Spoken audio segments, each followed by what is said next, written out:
Hi and good evening. My name is David, and today I am running the third in our run of Tales from the Low Cantrefs. Tales from the Low Cantrefs is a PBTA game of sort of hearth fantasy coming of age stories. It is written by Luke Jordan of Tales from the Wildwoods and of Games from the Wildwoods. And this game is currently in playtest. So the version of the rules we're playing from at the moment isn't necessarily going to be the finished ones, though I think they are quite nicely set up for what we are doing with them this evening. If you are interested in finding out more about what Luke is up to with their game design stuff in general and this game in specific, I'll put a link to their itch page and that sort of thing down below. This game is being run as part of the Gauntlet, which is an online role-playing group. We get together to play games like this one. We have a sort of an online calendar where you can sign up for sessions of games.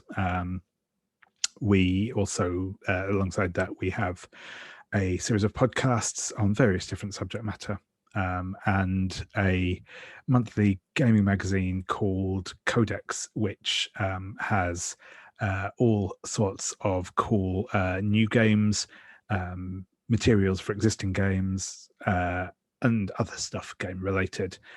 We cover a variety of stuff from sort of the more OSR end of the spectrum through story games and basically anything under the wide umbrella of indie gaming.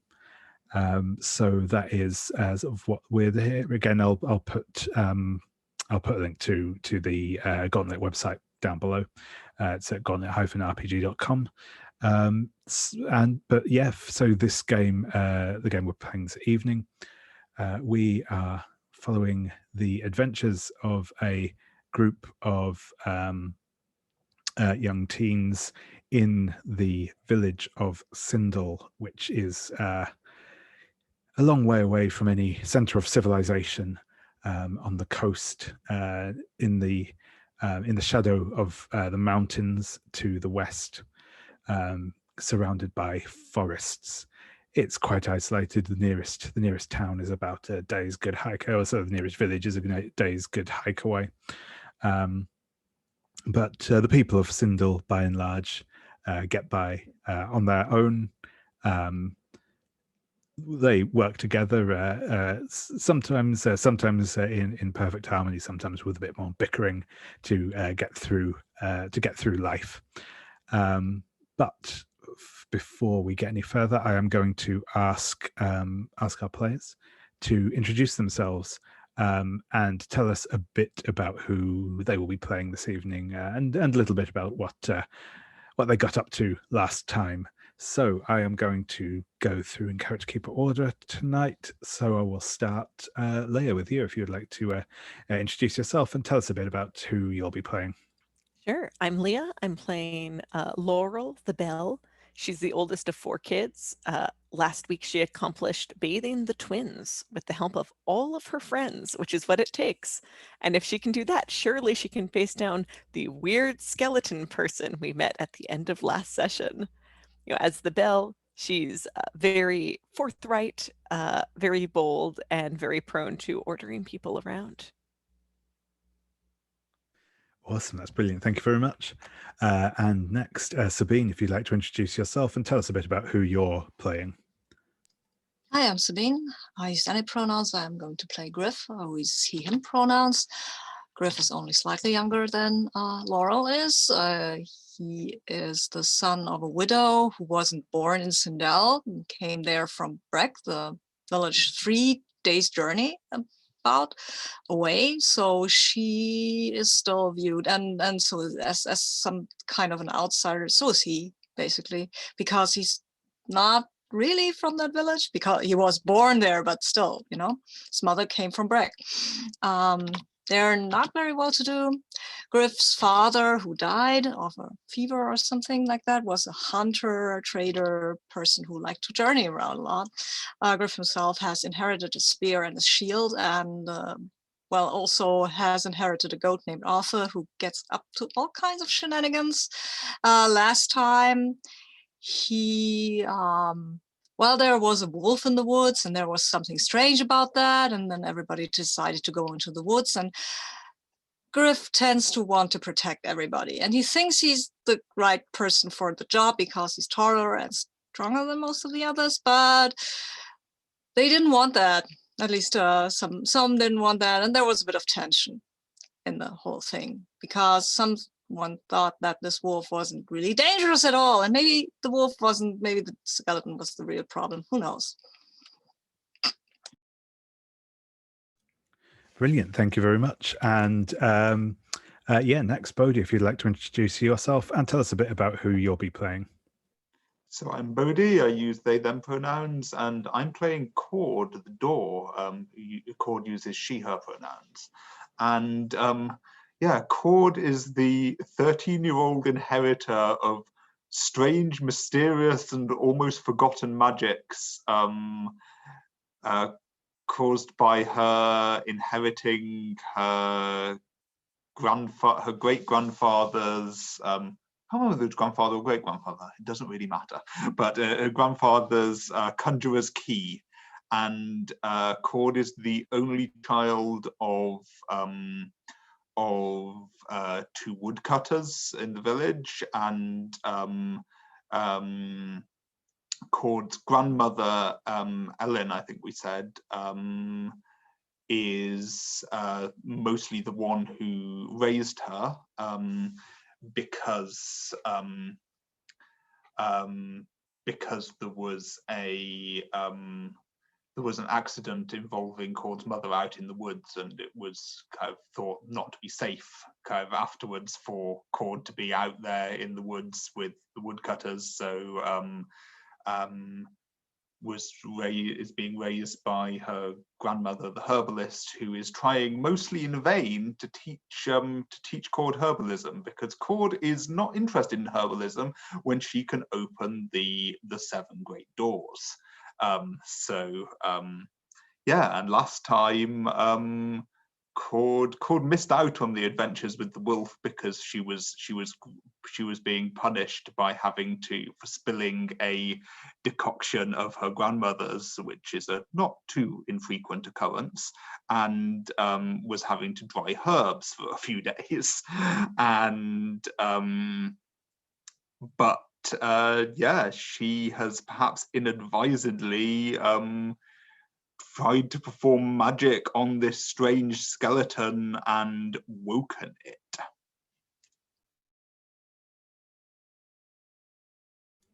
Brilliant, thank you very much. And last but not least, Anders, if you'd like to introduce yourself and tell us a bit about who you're playing tonight. Yeah, I'm Anders, I use he, him. I will be playing Cari Tanner, she, her. She is the loon, which means she knows things and thinks she knows everything, kind of. She's tagging along with the other children, even though she knows she really shouldn't be going out into the forest and doing all these sorts of adventurous things. I think we're basically caught up on what happened last time. So Brilliant, thank you very much. Yeah. So yes, indeed, last time the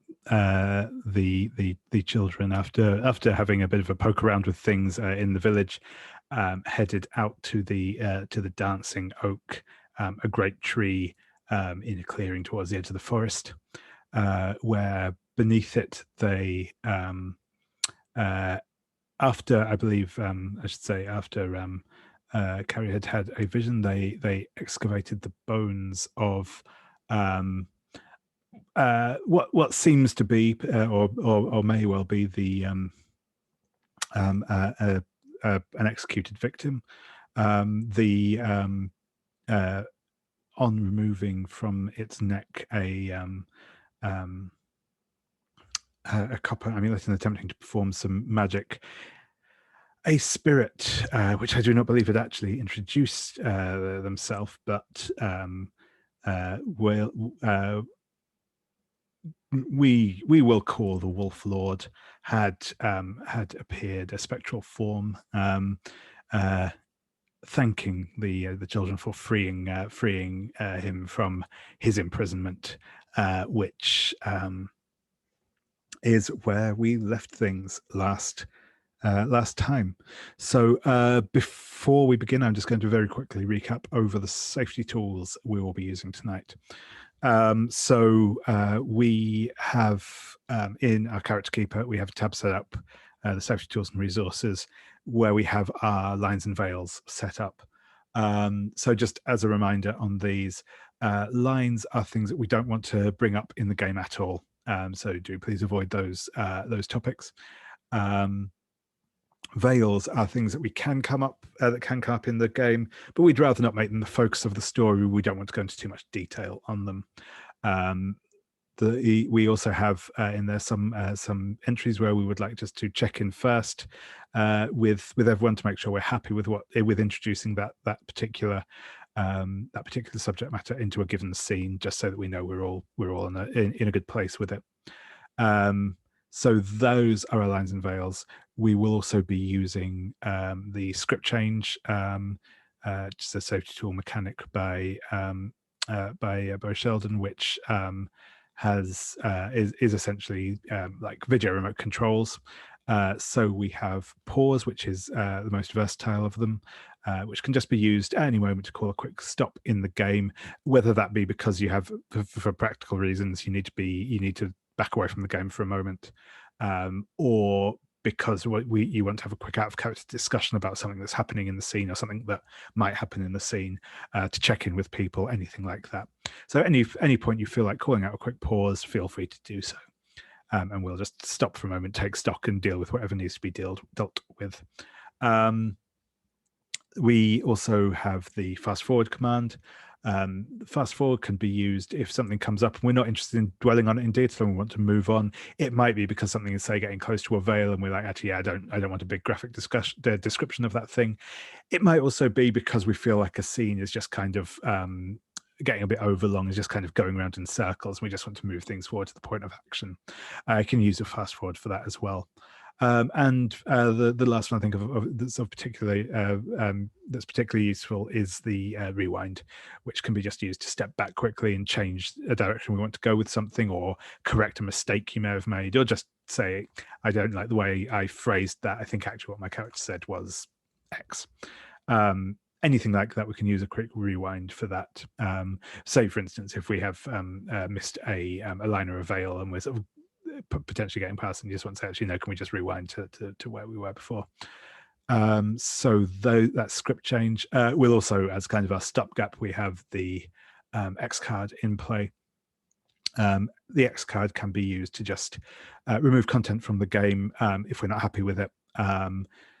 You can invoke the X card by calling out, I'd like to X card that, which is the best way of getting my attention quickly.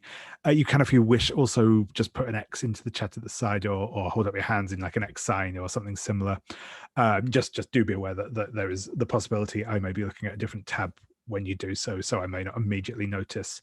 But if other people notice that someone has indicated they'd like to X card something and I don't appear to have noticed, feel free to shout out on their behalf as well, just to get my attention.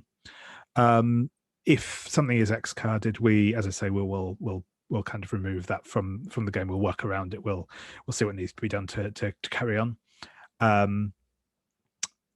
may need to ask you to clarify exactly what it is that you're X carding, but I'll never ask you to justify why.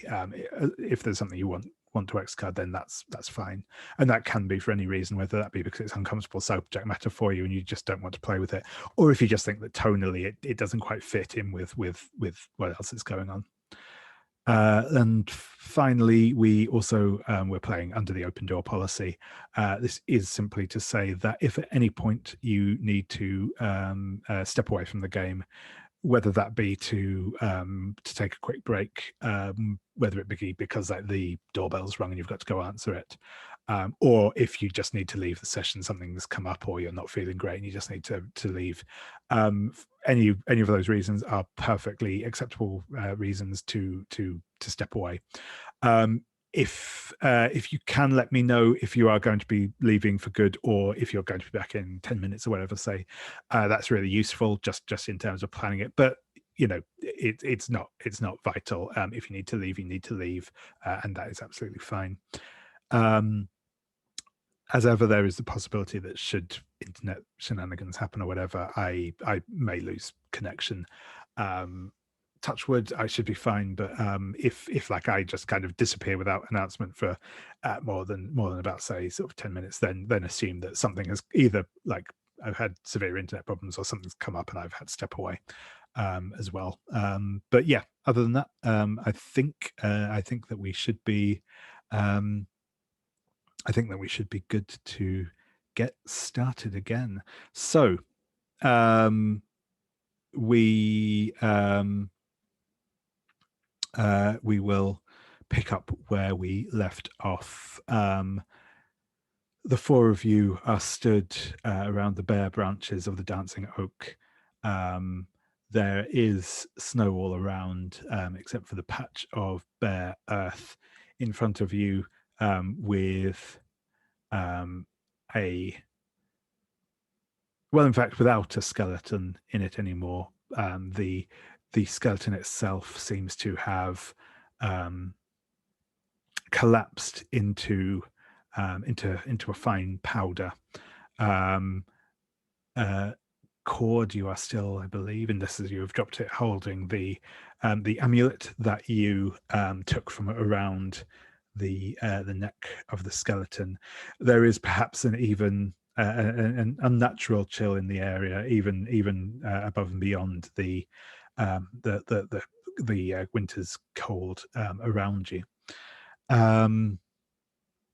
So, what do we see as we fade back in? How are people reacting to just what you have just witnessed?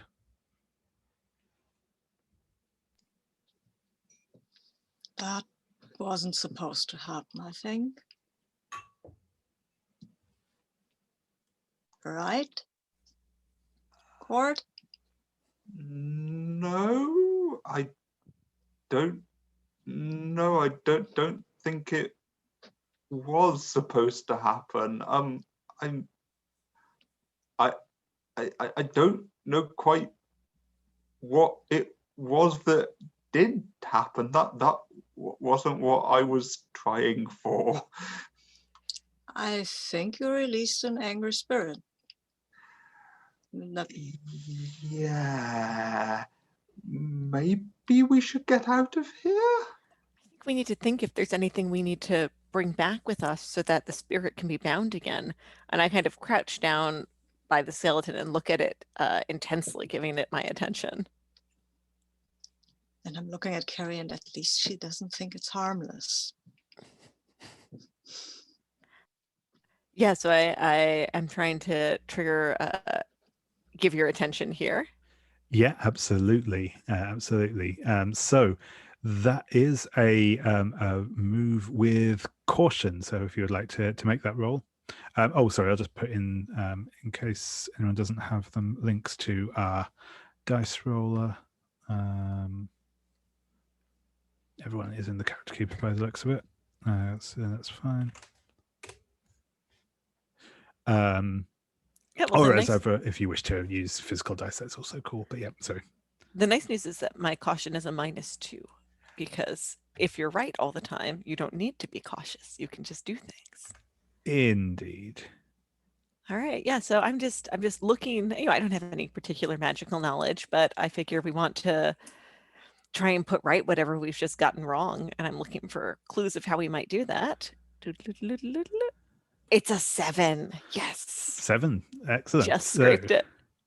All right. Perfect. Yes. So on a 7 on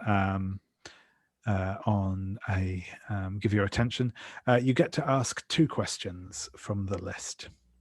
Yeah, I think I want to ask who here is in trouble and how could I protect myself?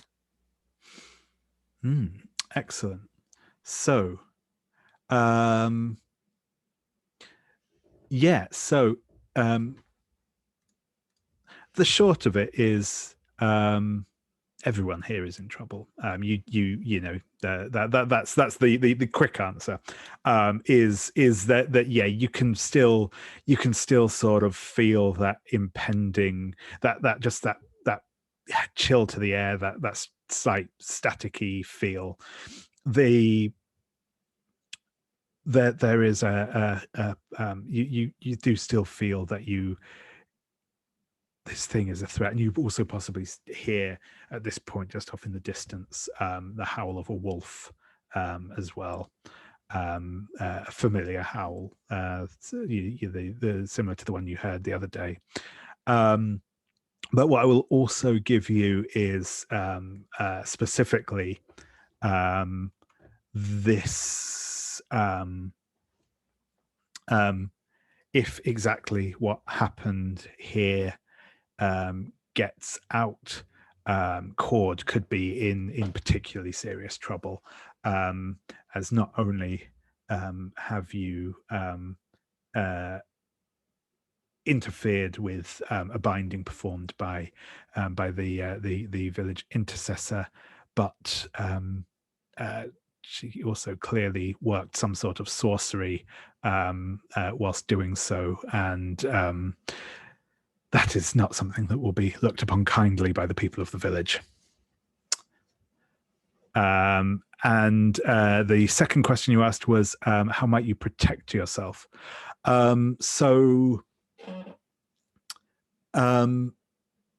think that what I'll give you for that is this sigil on the amulet. It clearly, the amulet itself and the sigil clearly had some sort of power over the creature. It is, yes, and you don't recognize it as such, but you might recognize definitely similar sigils are like carved into some of the sort of totems in the village shrine that you've seen them in use there. So you think this may be the sigil in particular, but certainly the kind of items of the shrine might give you some protection against this creature. Yeah, I think I scoop up the amulet and go, maybe we shouldn't have touched this at all, but I think we might need it or something like it to hold this creature back again.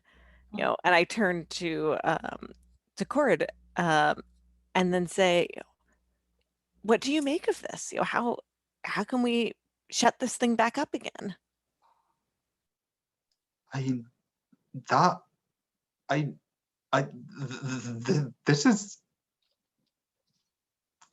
This is a bit beyond my experience, but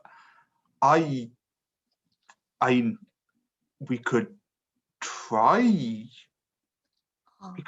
using the door of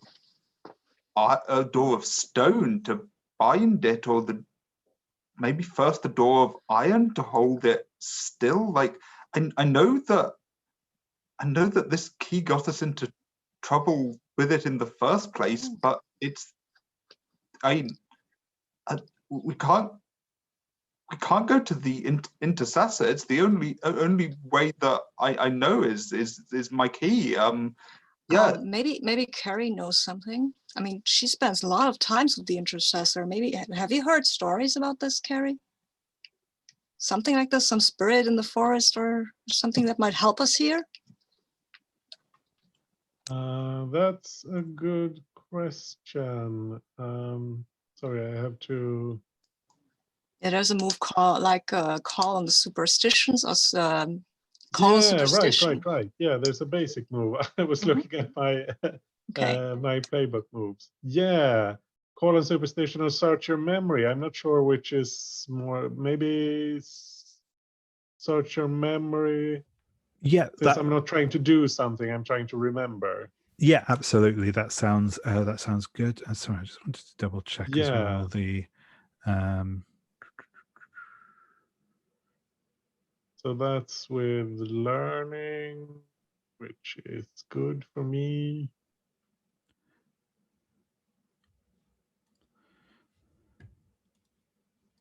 So let's see if this works. I click, but yeah, my connection isn't the best today. I clicked and nothing's happening. No worries. As I say, if you have physical dice as well, feel free to roll those. Though I appreciate you have them to hand. Let's see. Yeah, I have a couple of dice here. So let's see. That's a 7. So a +2 is a 9. 9. Excellent. So when on oops, I've lost my tab again. There we go. Yes. Yeah, so on search and memory. So you're curious about. So yeah, what in specific are you trying to think about? Spirits, like an undead spirit or something in the forest, or a ghost or something like that. Yeah, sure thing. So on a hit, I will tell you what you know, what you suspect, and what you never learned. So what you know is the there are obviously funerary rites performed in the village to the are supposed to keep the spirits of the dead at rest. This usually involves burying beneath one of the sacred trees, saying of prayers, all that sort of thing. What you will also know is that part of that does usually involve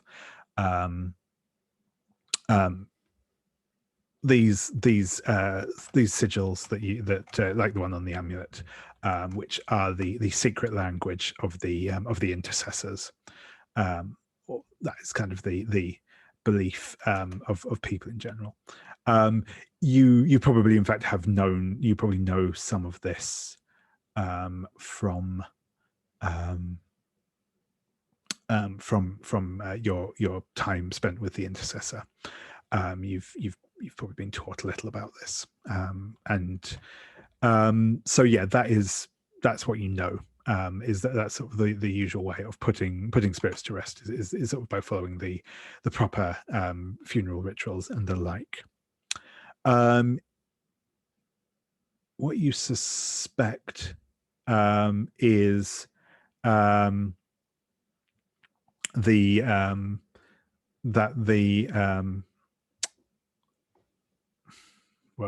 you suspect that this spirit seems to be something more significant than just a sort of an improper burial. This definitely seems to be they clearly had some power or some presence to them, unlike something you've seen. They also certainly the way that they were dressed in the sort of vision that you saw of them, they didn't seem to be local. This seemed to be someone from elsewhere. So you think that the kind of the standard funerary rites are like might help, but you don't know whether they'd be as sort of a kind of a surefire way of doing it as this. This is perhaps why they went to this extra step of using this amulet, which clearly had some sort of enchantment upon it, or some sort of blessing upon it, I should say. What you don't know, though, you have seen a part of it already, but you know, from an encounter perspective, you probably don't know this as fact. The stone circle that you saw in the vision, the stone circle up in the mountains, that is a powerful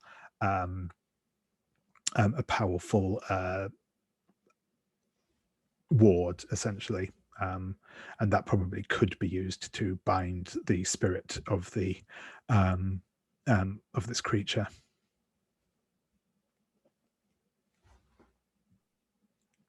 Yeah.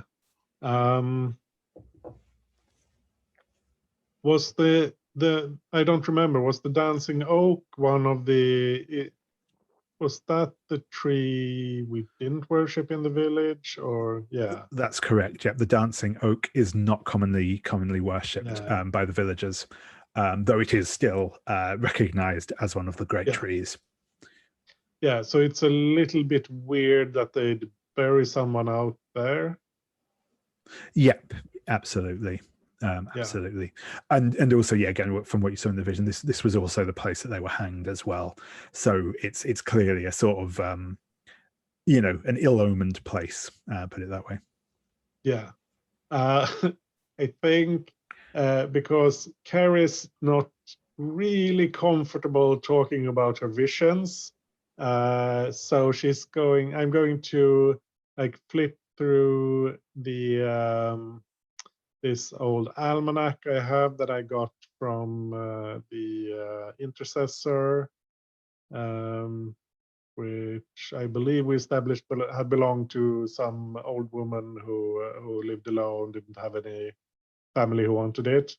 And I'm going to pretend that I'm reading about these sigils and that there's it says here that about the stone circle up in the mountains. We should go there.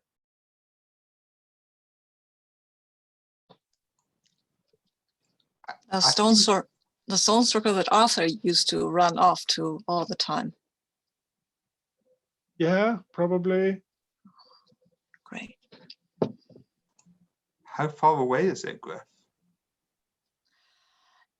It's a bit away, and it's a lot beyond where we're supposed to go, but I guess we're not little children anymore, so I mean, 2 hours, is that fair, David? Yeah, probably a bit longer even, given the current weather. Okay. But yeah, 2 or 3 hours, I guess, one way. I'm looking up at the sky and trying to see how many hours daylight we have left today. So probably, I mean, you know, we're on short days still here, but yeah, probably you'd get up there before the sun sets. But you would probably be making your return journey in the dark. It's not like it's still sort of morning at the moment.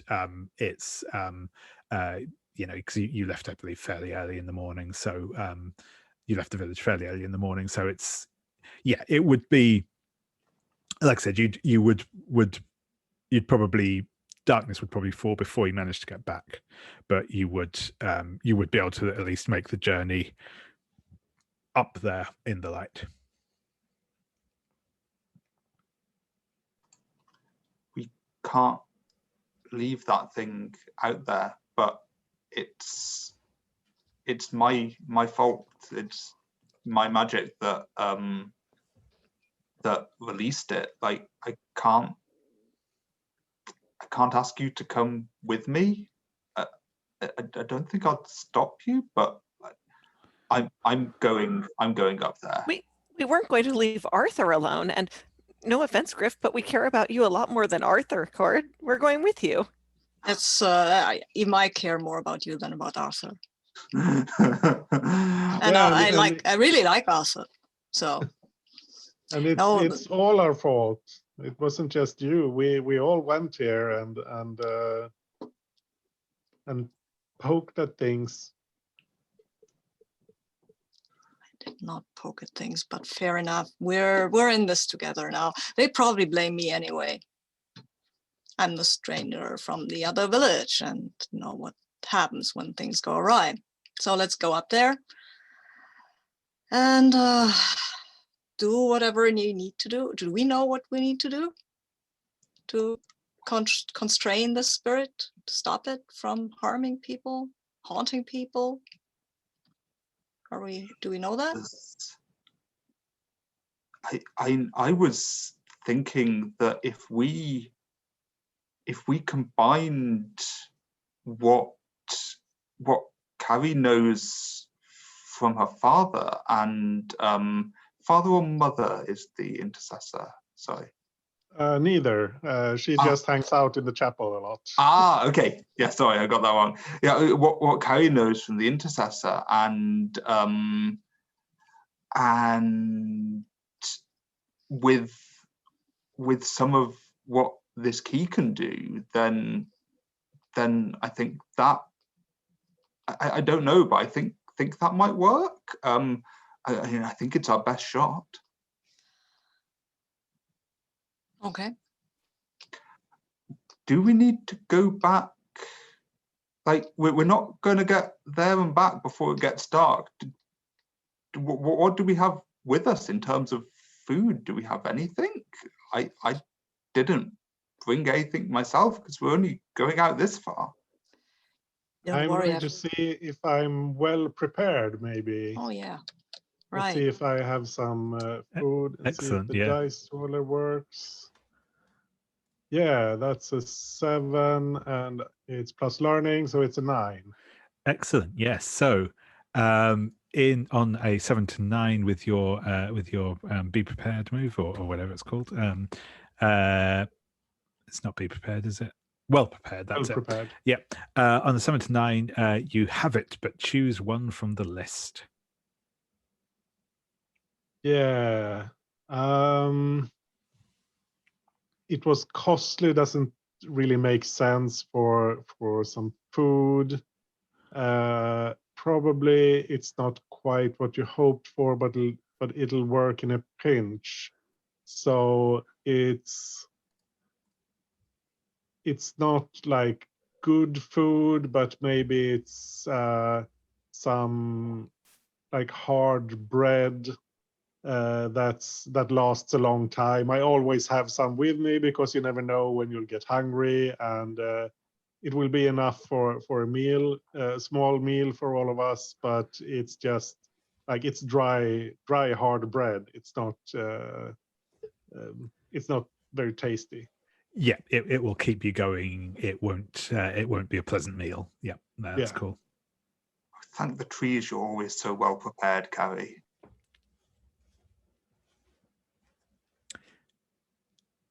So you should always have some bread with you. You never know when you'll get hungry. I thought I would have time to check my traps, but we're going the other direction. I haven't set any there, so. Excellent.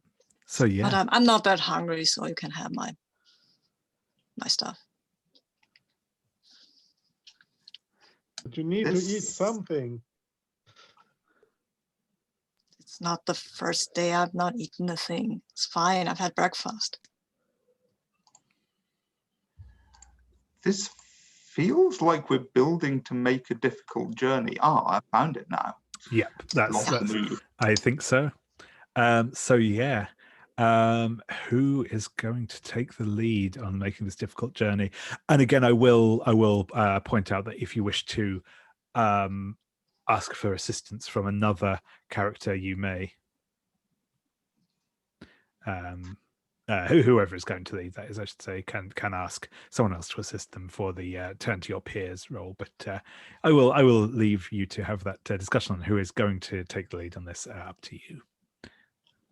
And fictionally, Cord doesn't know where it is, so I don't. Even though it would make sense, I don't think Cord can. So I can looking take at the Gryf lead. because Arthur's been there before. Yeah, so Gryf's Arthur's been been there there 1,000 times. before a lot. Not in the winter and the snow, but he won't say that, of course.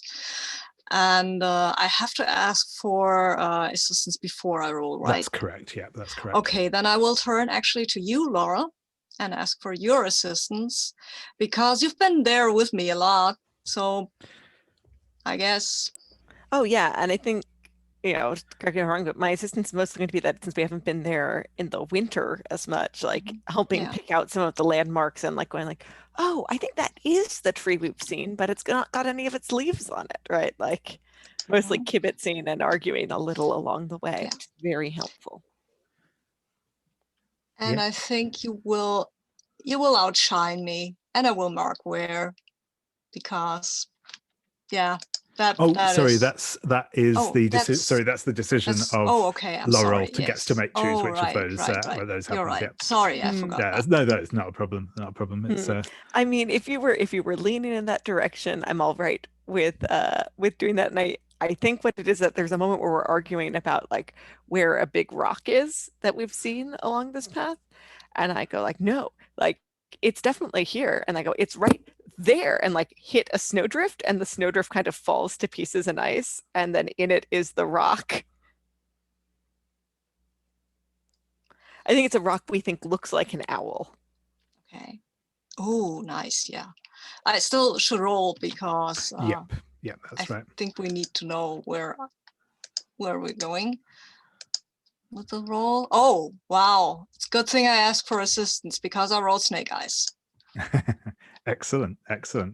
Well chosen. So here is on a when you make a difficult journey, on a 7 to 9 hit, you are struggling to continue with no end in sight. You choose one of two options.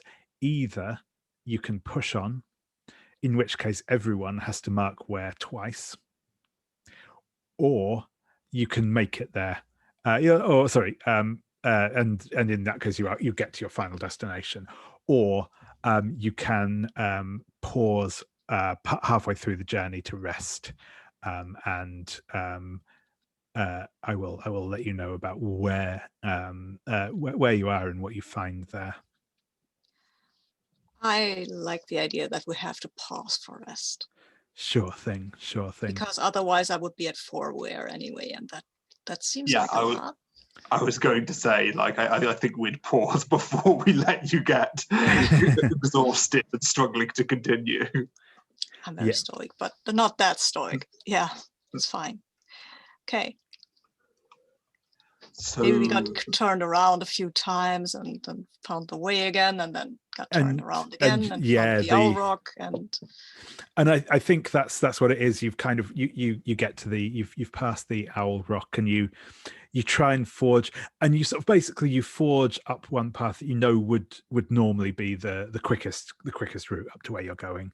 But in the snow at the minute, it's actually one of these sort of like, it's like one of these, it's like a path, but it's also one of those paths that in like heavy rain becomes a small stream, and it has obviously like at a point when there had been a lot of rain, it's obviously frozen over, and as you try and make your way up there, the footing is just too slippery.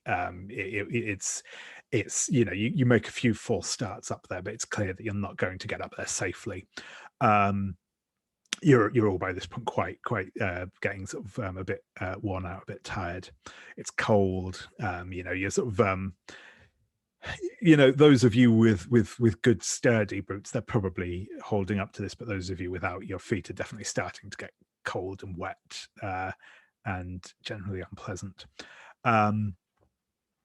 And yeah, I think you've kind of ended up back down at the Owl Rock again, and it is.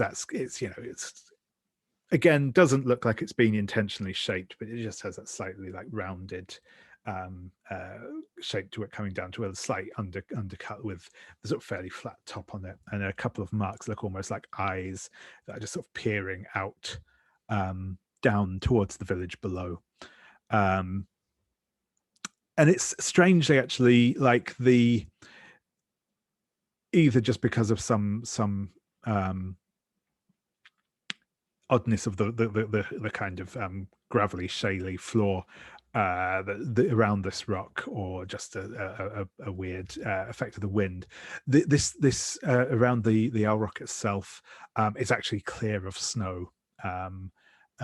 There's just this like hard compacted earth and shale kind of littered around it.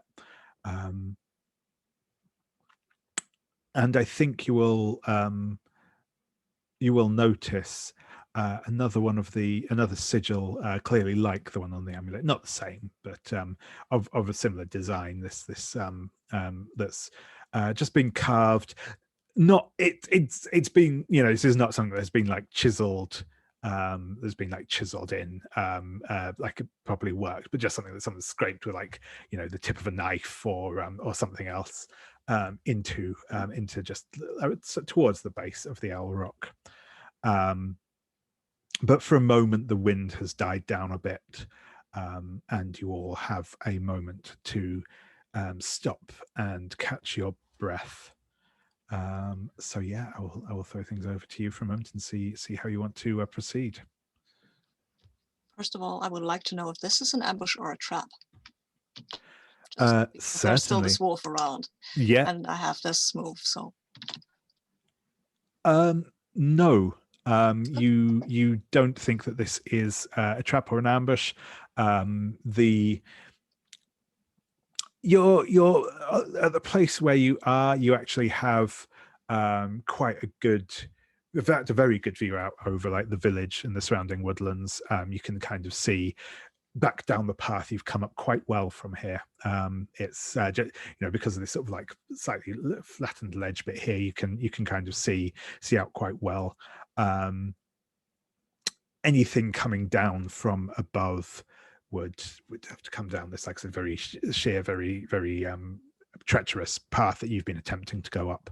So you think you're fairly safe from that angle as well. This is probably you feel like this is a fairly secure place to be at the moment. I think we should rest here. Won't get up that way and find another way. I don't think we can do that, and we certainly can climb down in the dark. I think I can set up a trap or two around here. Maybe I'll catch something, I don't know. Probably if the wolf comes, it will run through those. These are flimsy traps, but a rabbit or something would be nice. I don't think we want to try and fight a wolf even in a trap.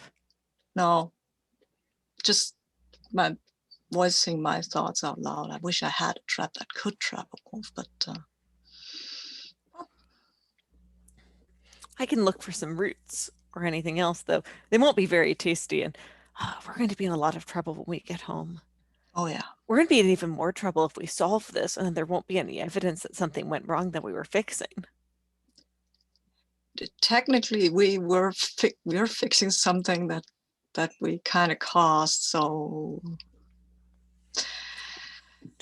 I think I shake my head in a way that clearly indicates I'm not saying not all of us caused it. Well, yeah, but we'll be in even more trouble if we don't fix it. If there's a ghost out in the forest and our parents know about it and they find out that we let it out of whatever they had trapped it in, that's going to be, it will be terrible. They will have to do all the chores forever. yeah, but we'd also be in a lot of trouble if we don't get a fire started. I mean, we could freeze. That would save us from doing all the chores for the rest of our lives, but I'm not so sure.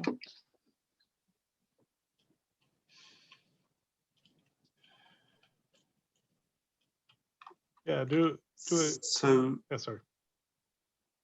in terms of starting a fire, is that Cari's well prepared move again, or is the? I was going to let if someone else has something, then use it. Otherwise, I can go to well prepared. Look, I just brought a rolling pin and I cannot burn the rolling pin. I will be in so much trouble. I brought the good rolling pin because it's heavier. I've got steel. I kind of point to my sword, but unless this isn't the sort of place that you'd find flint, I think, and I look around to see whether there's flints on the ground on the off chance. That seems fairly unlikely. You can strike a stone. I think it will make sparks.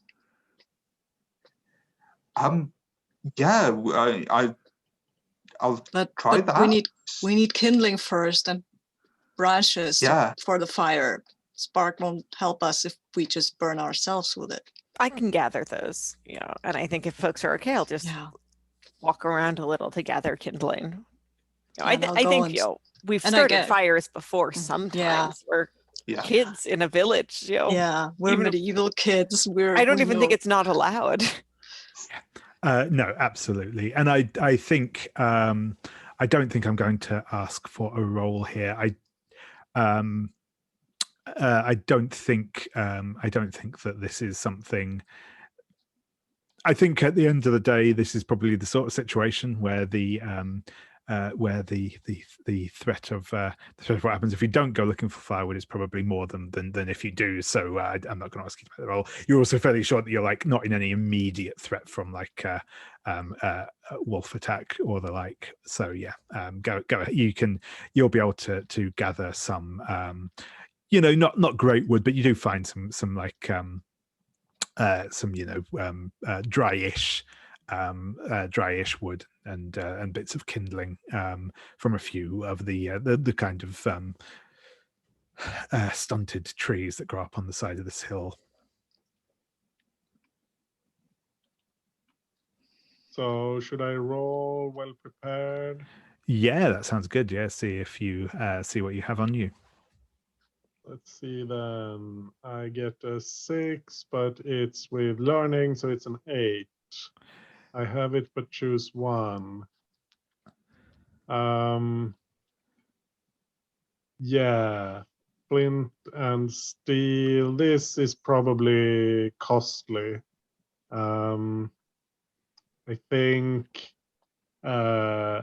my dad gave it to me, but it's actually, maybe he didn't exactly give it to me, but he told me where it is in the house in case I ever need it.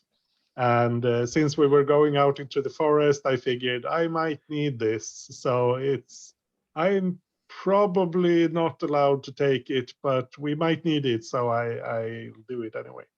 Yeah, that sounds good. Yeah, and essentially, you'll owe your father bringing it back, as it were. Yeah, perfect. That sounds good. Yeah, but you are able to get the fire lit. It's not a huge roaring campfire, but it is going to be enough to at least keep you safe overnight, if not in the peak of comfort. But yeah, the fire is lit, and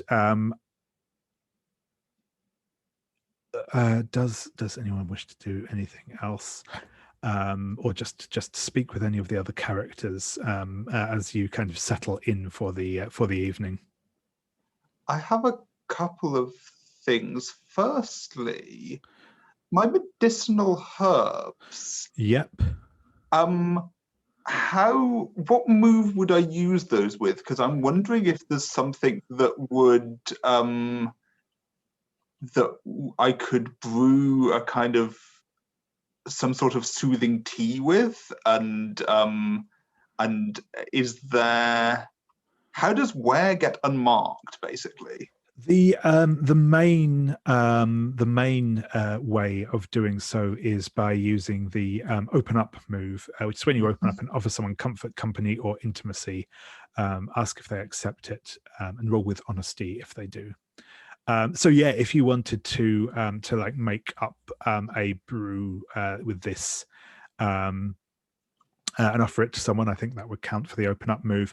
And we'll say, I'll say you can probably roll that with advantage if you use up your healing herbs, essentially.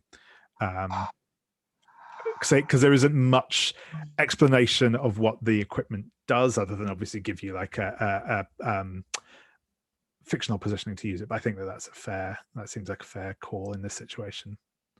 If I chose not to roll with advantage, could I have another use of those? Just because it seems like I probably wouldn't use them up just because we're tired. I'd probably wait till someone was injured. Yeah, no, that's absolutely fine. Yeah, no, if you just want to use it for the kind of fictional positioning of how you're offering comfort to somebody, that's perfect. Yeah, go for it. Yeah, and I think that in the fiction, I'd offer the cup around, but I think it would probably it makes sense for it to have the most effect on Gryf, maybe, because Gryf's has the most wear. Yeah, sure. Maybe I offer it to Gryf first because I can see that he looks tired. That's fair. And so I'm rolling with, so that's a 9, and with honesty, so that is a 7. 7. Excellent. So still a hit. So on a hit, this is, I should say as well, Gryf, do you accept the tea from Cord? I'm worried, and besides, I might occasionally resent her. Sure, she thinks she's the world, but what the hell? But I like her. She's my friend anyway, and we're doing this so nobody will offer her up to the spirits as a sacrifice or whatever these people in that village do. Excellent. So yeah, in which case, both of you get to unmark one wear.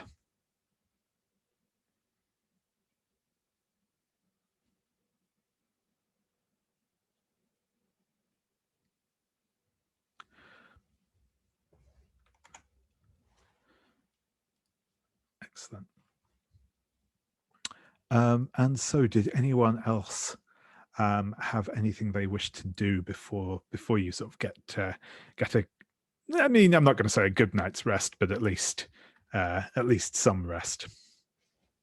Cari is going to like flip through the almanac and use her runes and try to figure out what she should do, how these if there's any notes there about, probably not about binding spirits, but maybe some more notes on these markings. Maybe she can figure out some part of whatever it is they need to do. Sure thing. So is this a consult your memory, do you think? Or were you looking more for pull the thread? No, I think I looked at the questions of pull the thread. I think they don't seem really appropriate. Yep, sure thing. I think search your memory probably fits better. Yeah. Sure thing. It's with learning either way, and I roll a 5, so that's a 7. 7. Okay, so again, what you know is Yeah, you know that each of these sigils has meaning. They have both meaning. They are a form of not an alphabet, but like a sort of pictorial language. So they do have meaning as words and concepts. It is not like a complete language, certainly as far as you know. It's not like a complete language that's you don't get things that are like actually written out sentences in this that you've seen in the almanac, certainly. But they have meaning, but they do sort of, they have a kind of, you are aware that as well as a sort of literal meaning, they also have kind of a metaphysical significance as well. Each of them, the sort of the concept behind each of them is important as well. What you suspect is that the sigil that is on the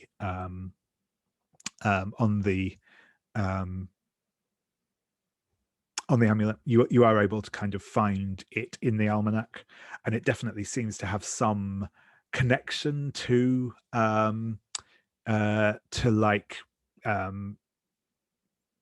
warding or protecting or those sorts of concepts. It's not clear, but you definitely suspect that this is some sort of warding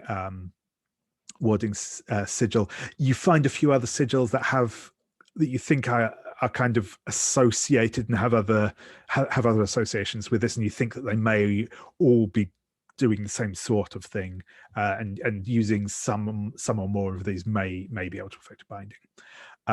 What you also get as well that you suspect is from the context of this mark on the owl stone, and again you find sort of similar references to that in the almanac. That seems to be again a word that has some sort of sense of watchfulness or awareness or alertness on it. That's what you suspect.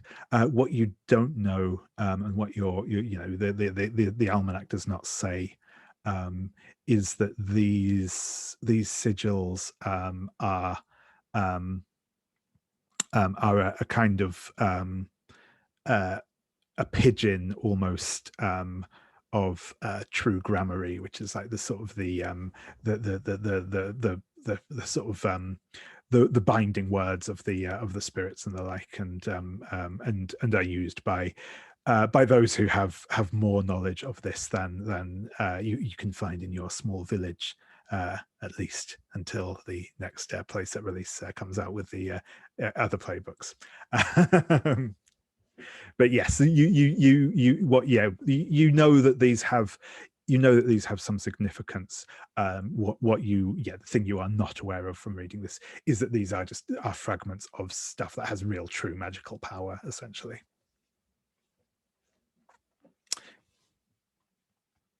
Awesome. And so we're just we've gone past past now, so we'll take our first break there. Come back at 2:45. And we will pick up with you the next morning as you can make your way to the standing stones. Elsie, you all back in a few minutes. In how many? When are we going? Call it 8 minutes. So come back at 2:45. Yeah, sounds good. Just checking. Yeah, no worries. Cheers. So we will pick up with you as I said the next morning. You said probably none of you get a great night's sleep. It's cold. At least it hasn't been snowing anymore, but it's quite, it's windy and cold. The fire, as I said, has like kept you safe, but not comfortable. But you're fine. It's not the worst. And you're able to continue your way up. You take a slightly different path up the mountain that avoids this sort of sheer path you were trying to go up before. it adds, well, it would, under normal circumstances, it would add a little bit of time onto the journey, but it's considerably quicker now than trying to get up the way you did before. You head up the side of the mountain, and you come into a sort of this cleft into the side where there's a bit of a sort of what's the word I'm looking for? Not quite a canyon, nothing quite that dramatic, but a sort of Ravine? Yeah, that sort of thing in the side, and on the flat ground at the bottom of it, you can make out these stones. They're probably not much taller than the four of you. They're not huge stones, but they're clearly arranged in a circular pattern. There are 12 of them arranged around in a circle in this ravine, covered with a fairly thick layer of snow, and the ground likewise is covered in snow. So yeah, at least it is a little out of the wind here, but it's still cold. As the early morning sunlight, or probably mid-morning sunlight by this stage, reflects back off the snow at you.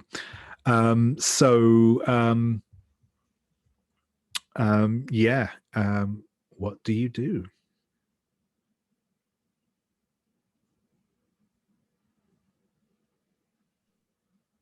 Yeah, I Okay. think. Oh. Sorry. No, go ahead. I was just looking at Cord, because you released the spirit.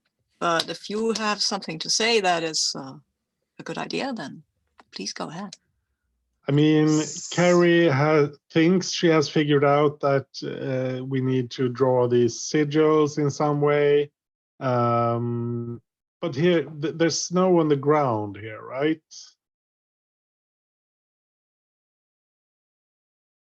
You're muted. Sorry, You're muted. Yes, there is still snow on the ground here. Yeah, so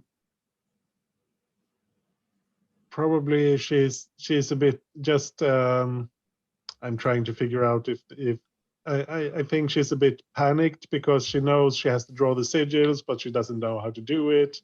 And yeah, we need to draw the sigils on. I don't know if we should make them on the ground but there's snow everywhere. I don't know. Oh, I just will go look and keep a lookout for the wolf, because you figure out the sigils. I know you can, Cari, because I have confidence in you, and so does the intercessor. You know that.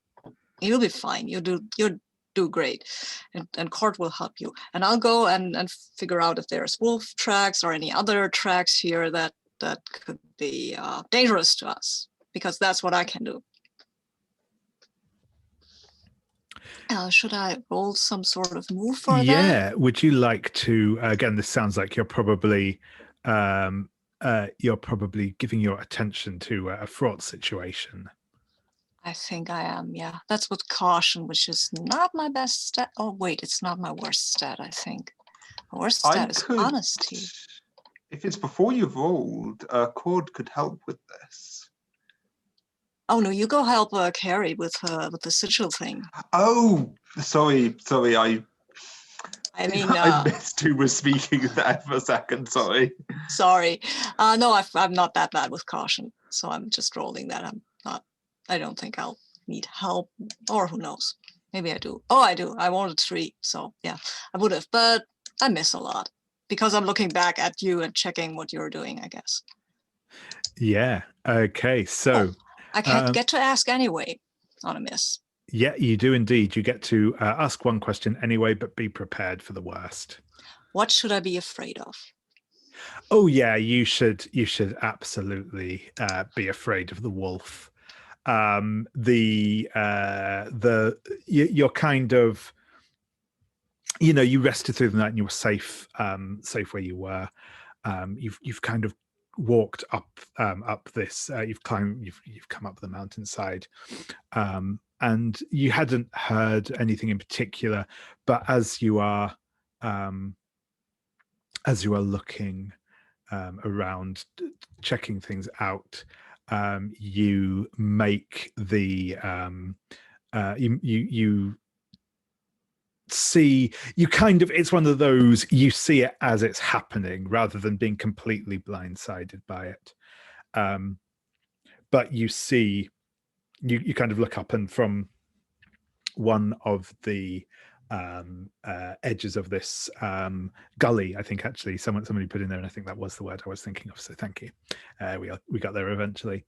You will just see like this great white wolf cresting over the edge of the gully, and as you look up and see it, it is already leaping from the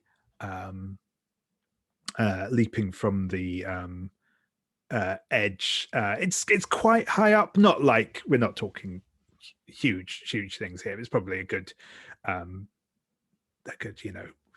couple of meters tall, probably a bit more than that. The sides of this gully, yeah, call it 3 or 4 meters tall. The wolf is leaping from it, and I think it is leaping directly for Cord. I will use my bodyguard move now. Excellent. Yeah, that sounds like an excellent plan. Yes. If that's okay with you, Bodhi.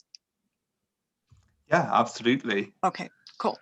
I don't think I'd have time to open a door, so yeah, go for it. Yeah, so with bodyguard, when you put your body between someone and immediate danger, roll with courage. So I will do that, and I hope I'll roll better this time. Yeah, and you a good roll. It came. It's an 11. Perfect. So I'm reading the wrong one. So on any hit, your body is their shield, and you will suffer the consequences of the danger in their place. But on a 10 plus, you are there in time to act against the danger rather than just taking the hit. So okay, I will remind you now that I have both a shield and a spear, which is magical and has reach. Yep, indeed. So yeah, you are there in time to act against the danger rather than just take the hit. So what do you do? This is the spear. Yep.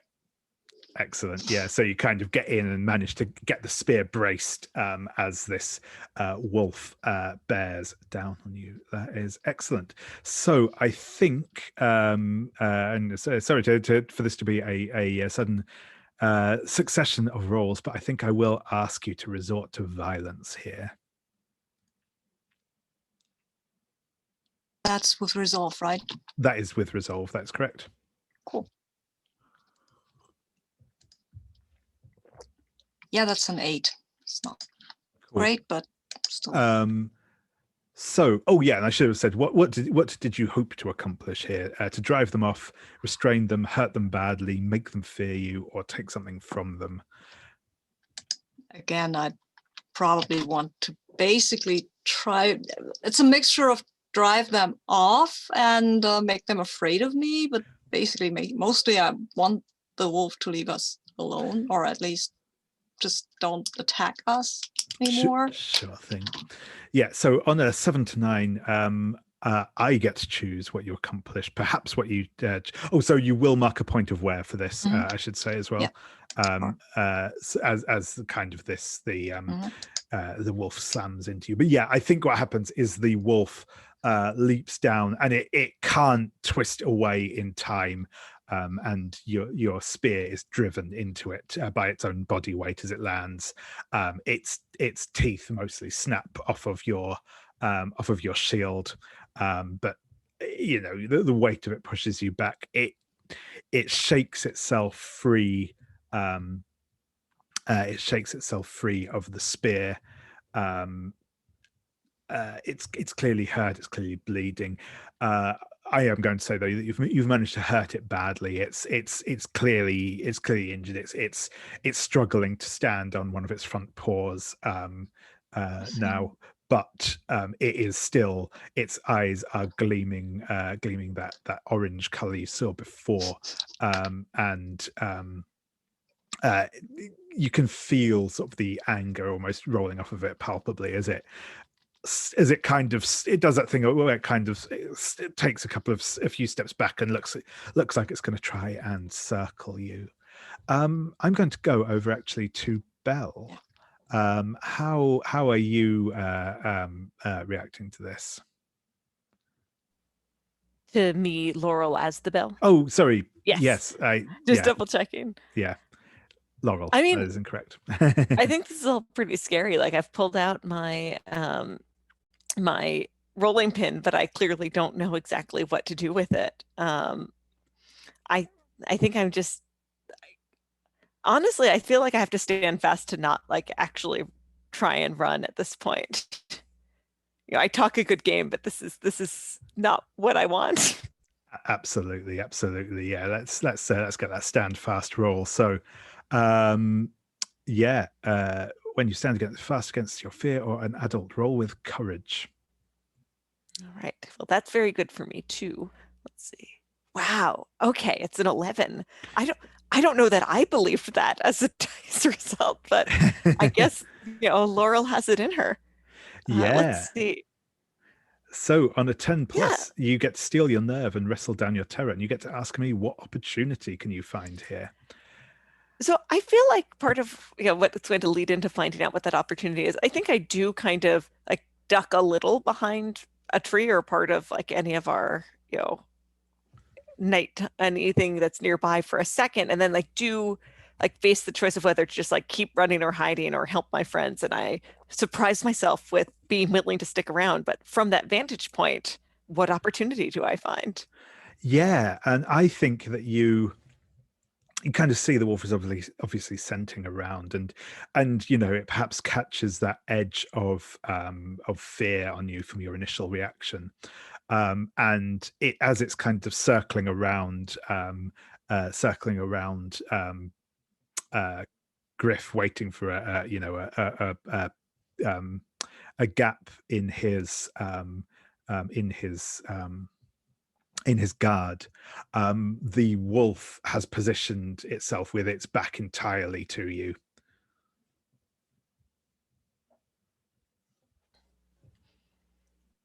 All right. Well, I feel like I don't have much going for me, but if it's got its back to me and my friends are in trouble, I'm going to resort to violence. Yeah, absolutely. Yeah. So if you would like to make a roll with resolve. And that means, practically speaking, I'm just trying to hit it on the head with my mother's best rolling pin. Do you want help with that? Yeah. Do you feel like there's something you do to help me? Like, you probably see me like, from the wolf's perspective, it's probably one of those like where the person in front of them goes, and you can see that I'm coming out. What do you do to help me as you see me just like I'm doing something very straightforward? It's totally clear to you what my intention is. So how do you help me out? I think Cari is terrified of this wolf, but she sees Gryf is fighting it, and she sees Laurel is on her way to fight it. So I think she basically she screams at the wolf, and it's partly because she's terrified and partly to distract it and draw its attention. Awesome. I like it. So first I'm going to ask if Laurel, if you'd like to make your roll to resort with violence, and then we'll resolve the how the aid looks as part of that. Yeah, and the thing I hope to accomplish is definitely drive them off. Yeah, I don't want to restrain a wolf, as I said previously. Absolutely fair. All right, so roll in plus resolve. Just checking what mine is. It's a -1. Ooh. All right, let's see. It's a 6. So It's a good 6. thing that there's some help going on. Yeah, absolutely. So yeah, so first, yeah, I'm going to turn to Cari, and ask, do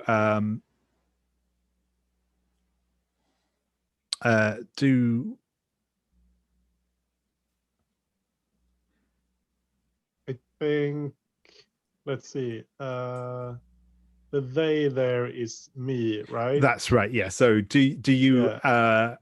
outshine or worry or upset Laurel, and they have to mark where, or do you become tired, shaken, or hurt and mark where? I think I am shaken because I scream at the wolf and the wolf turns towards me and snarls just before Laurel smacks it. That makes a lot of sense given what we saw. Perfect. So yeah, if you would like to mark a point of where, and yeah, Laurel. So I think I'm going to go. I think that at this point it's already badly hurt, and I think as you swing this rolling pin at it, it cracks the wolf around the side of the head. It lets out a startled yelp. It's clearly like woozy, unsteady on its feet, especially with the injury, and I think it limps away from you all, letting out angry but pained whimpers as it scampers out of the neck of the gully.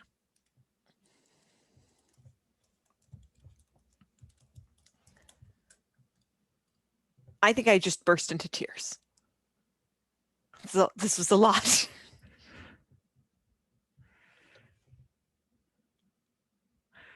And I'm just going to turn briefly to Cord.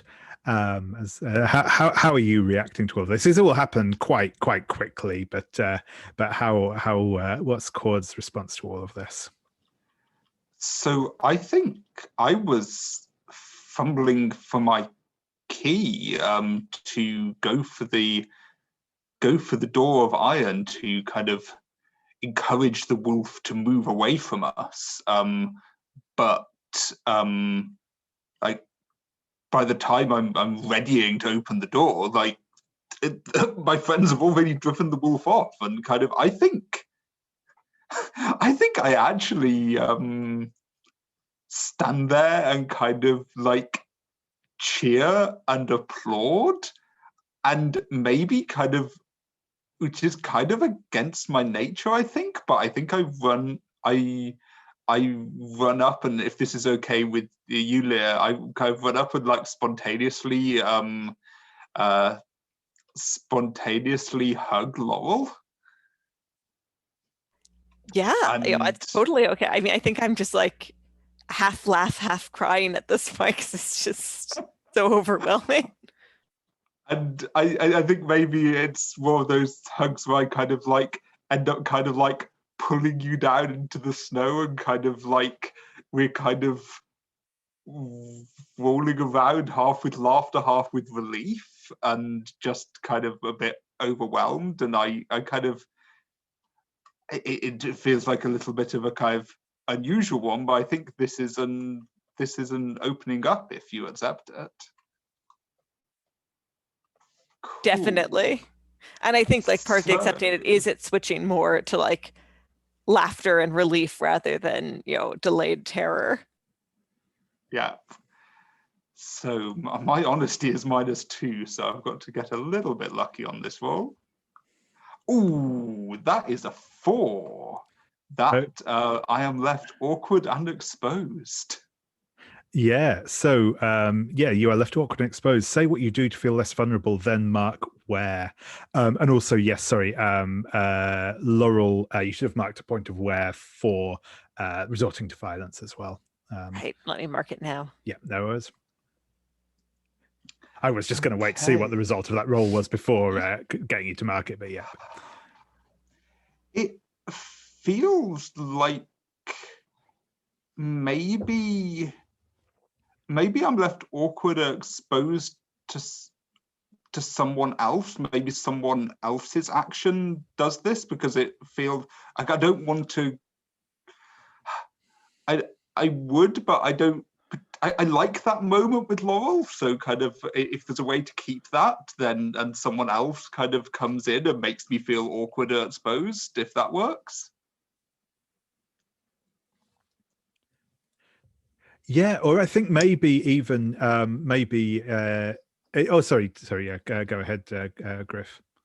I mean, I totally could. I mean, I'm kind of adrenalized as well, because, and also that wolf had me almost and attacked me, and I did not do a very good job of bodyguard. I don't think, wait a second, no, I missed that it was jumping at me. I did a good job at bodyguarding, but still with bodyguarding at me, it says that I will have to suffer the consequences, and I didn't suffer any consequences. I only got the drop on it. I don't know if that's okay.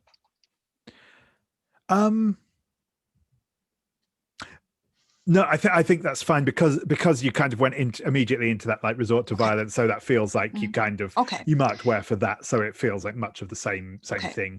Fair enough. So I guess I'm just kind of still kind of overly adrenalized, and I look at you rolling around in the snow, and I let out a kind of a annoyed noise, and I say, please. Oh no, I misunderstand the situation. I think one of you is hurt. Because you're in the snow, you're on the ground. I didn't see what was happening, and I go up there and I try to, and that's when it really gets awkward, because nobody is hurt. You're just happy that things went well, and I thought that Laurel was hurt, and I didn't see that because I was defending you, Cord, and that's yeah. Yeah, maybe if this sounds good to people, maybe you like almost do that thing of like pulling Cord off of Laurel to get to her. Yeah, sure. Yeah, and I think I think it just is really kind of like the levity that I've been feeling just kind of evaporates, and I just kind of, you almost see me like I'm small already, but I visibly kind of shrink and kind of like pull deeper into my cloak, and it's clear that kind of fear and awkwardness kind of like I kind of almost bested them with kind of humor and fun, and kind of turned the adrenaline into that, but it's clear that that's not what's happening now, and I turn away from the group and kind of like just kind of look out into the swirling snow for a moment. And I'm asking Laurel where she's hurt and what happened, how did she get hurt? Yeah, and I'm kind of torn between the two of you, but I'm like, I think I'm okay, and I'm like wind up just like awkwardly turning over the rolling pin in my hands, like, which I'm going to just say like is cracked now. You were on the ground. I thought you were wounded or hurt. No, it was so much, I was so shocked, but Cord was just taking care of me, but I can't believe that was. I thought that something had happened. I'm sorry. I didn't mean to. I look at Cari. I didn't mean to. I didn't know what I saw. I thought she was hurt. Sorry. I think I just kind of grunt vaguely, kind of like just to kind of like just yeah. I don't respond with actual words. Okay. I think I was trying to open up to you. That apology. Okay, I missed that. I mean, I can think- make it a little clearer when I say I've never done something like that. Like I mean, I've been bitten by a dog before, but that creature was a lot larger. I don't think Look, any of us have done anything like that before. I'm still shaking. Yeah, me too. And I think once I get over my awkwardness and embarrassment, I am accepting. Let me roll you this opening because up my to me. honesty is not better than yours. It's a 7, so it's a 5. Yay. Nope. It's just, we're just two awkward kids who can't help each other. Yes. Yeah, This just kind of like dissolves into like awkward silence and staring at our shoes. Yeah. Yeah, so I guess I'll ask again, Gryf this time. You're left awkward and exposed as well. Yeah. What do you do to feel less vulnerable and also mark where? I think I will grab my spear more firmly, because then you can see the shaking, right? And say, I think I'll send some more guard. You all take care of the ghost thing, right? We've scared it good. We've scared it good. Well done with the pin, Laurel. Which is totally the wrong thing to say in this situation where you ruined your mother's best pin, but I don't know that. I've never cared for pins.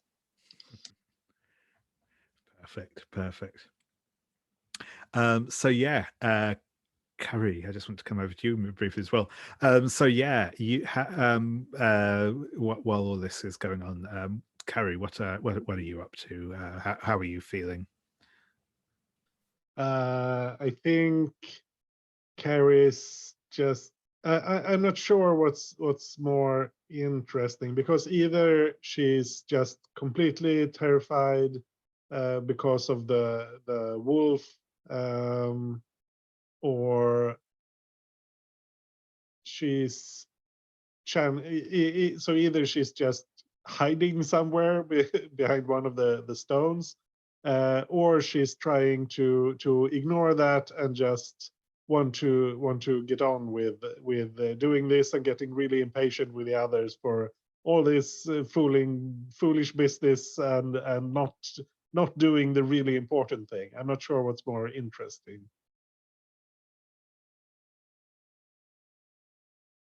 You could try to stand fast and then decide. Yeah.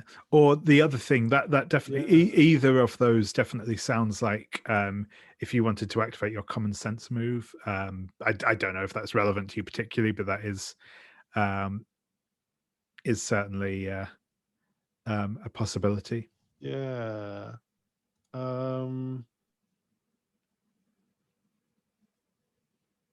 Yeah, I think, what do I already have that can help with this drawing the sigils thing?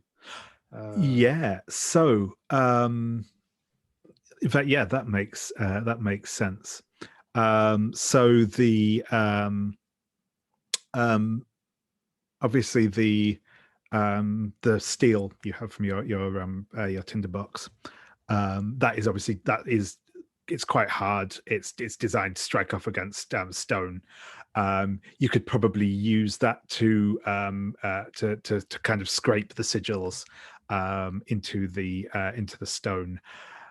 Obviously, it would probably dent up the steel a bit, but you could, that would absolutely work, you reckon?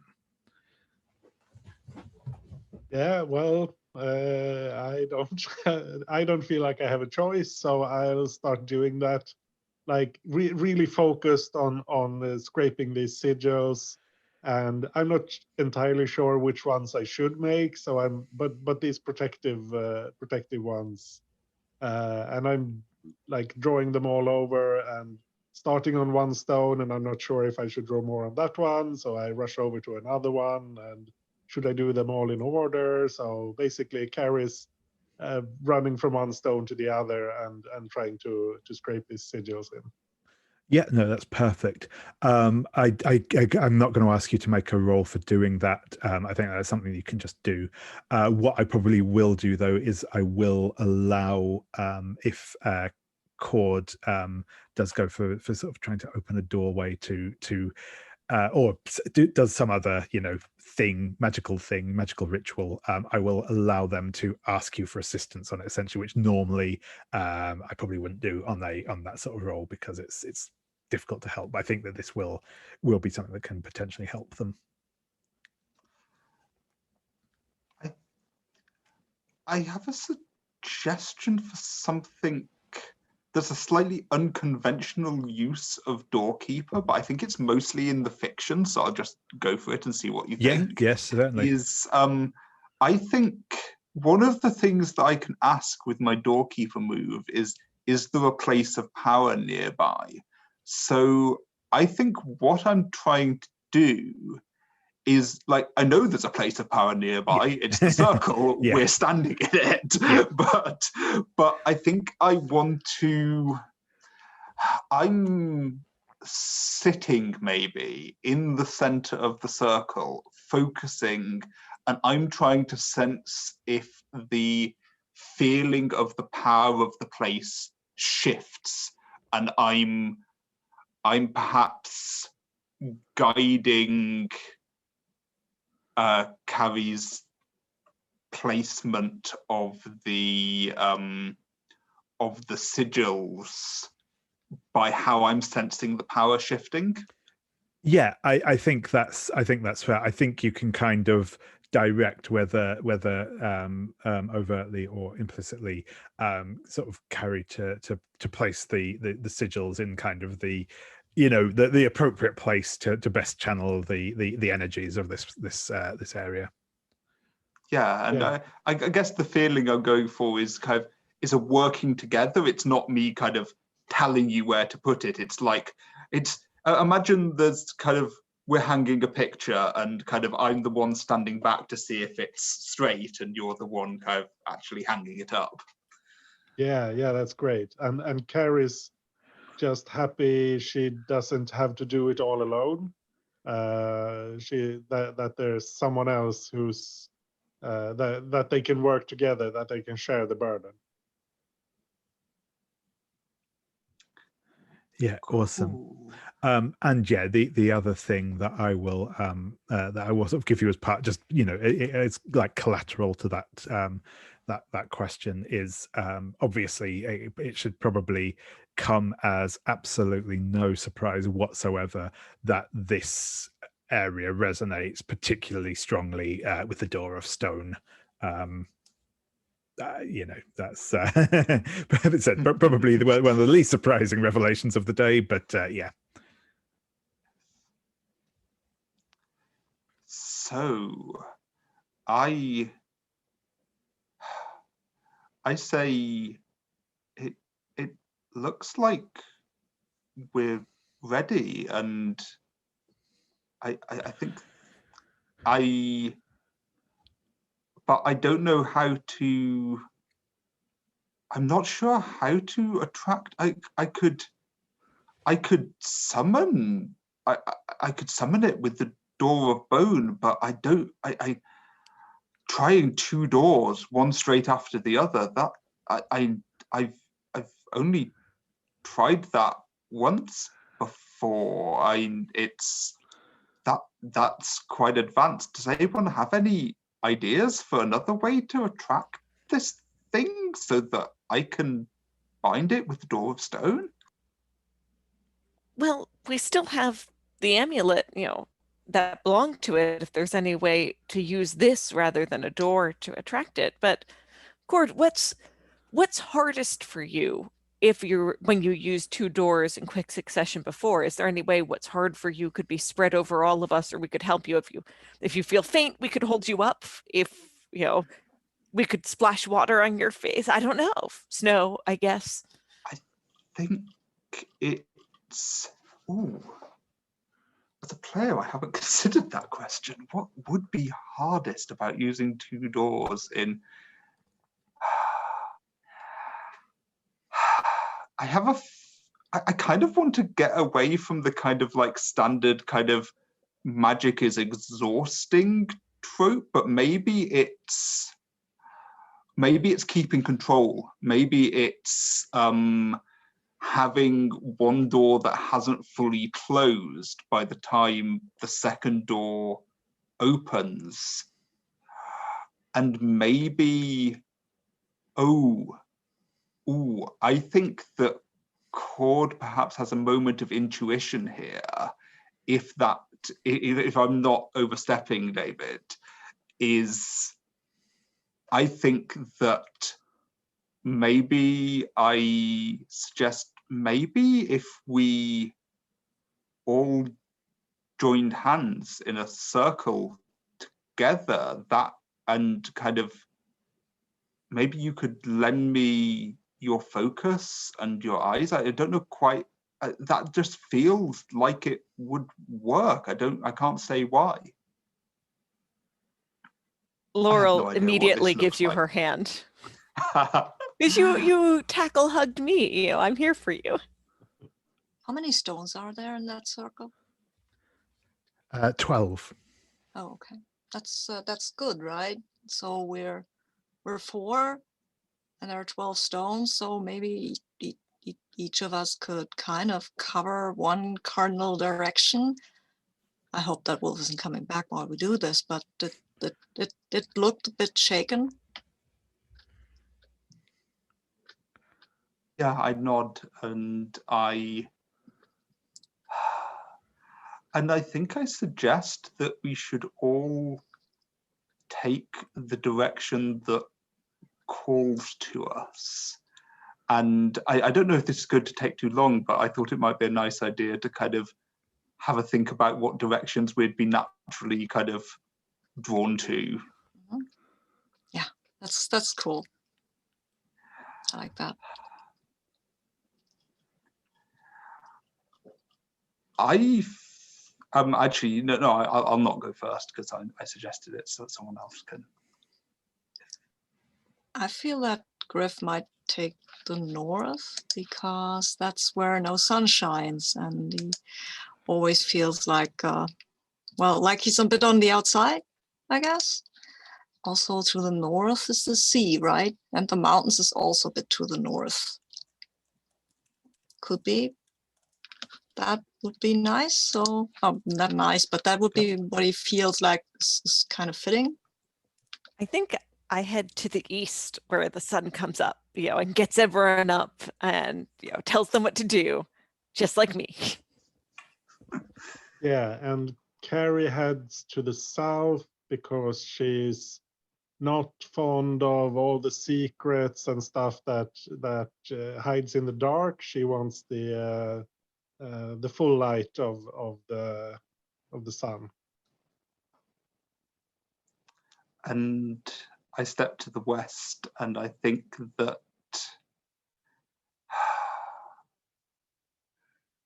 maybe the west in this world is the kind of most mysterious direction. It's like where there's least known about. Yeah, the west is the fairy direction, kind of magic and mystery and all the time drawn to. Yeah, and twilight, where the sun sets, that sort of thing. Okay, so I think that with us each taking a cardinal direction, I think it's time for me to, it's time to attract this first, and then for me to open the door of stone. So I think that comes to, who does that? Oh, yes, it is indeed time for the second break. Yeah, we can take a break. We can take a break now. So if we come back in again, probably quite about 8 or so minutes. Come back at 25 to, and we'll pick up with this ritual and then see where things go from there. Cool. Sounds good. See you all in a few minutes.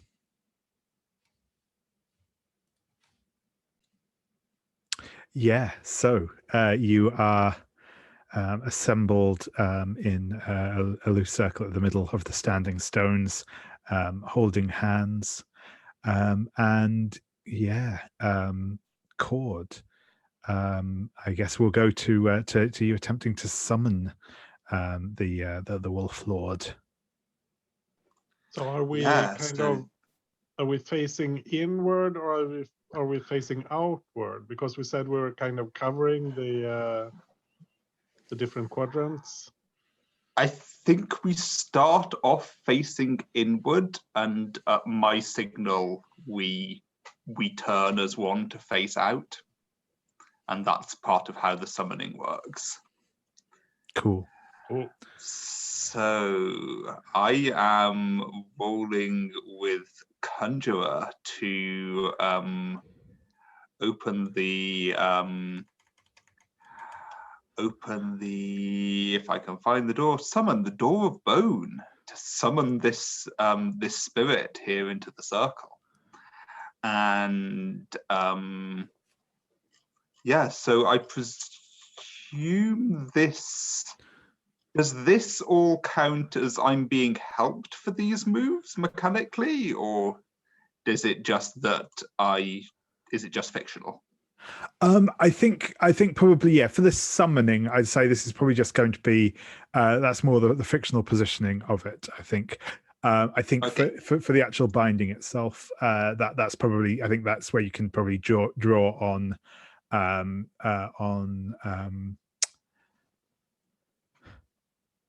Cari's aid for that one, I think. Sure. Okay, let's see what we get. That is a 6. Ooh. So, on a miss, your key snags in the lock. Choose 2 of the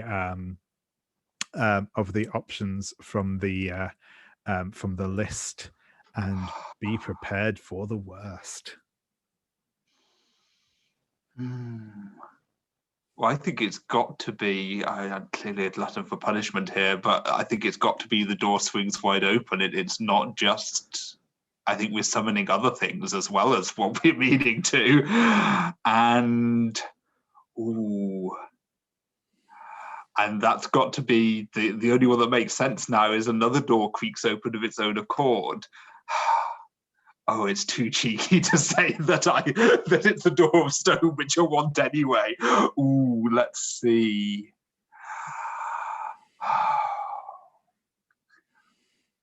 Oh, I want to make it bad for us. I really do.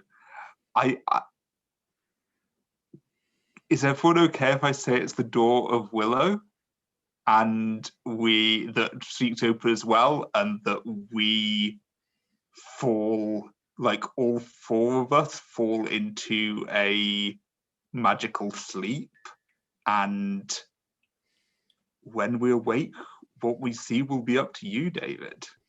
I'm all in on the worst possible outcome. Sure. Absolutely.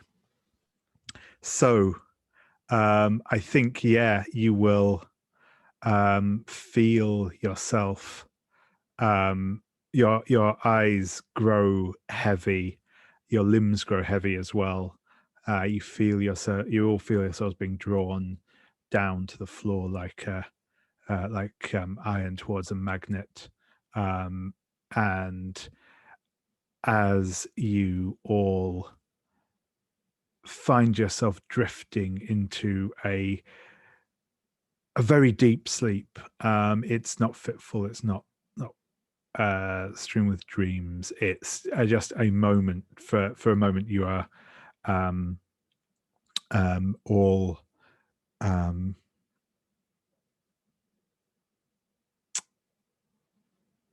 left there, that you just that complete feeling of absence almost, but you will be drawn awake by the sounds, and it sounds like a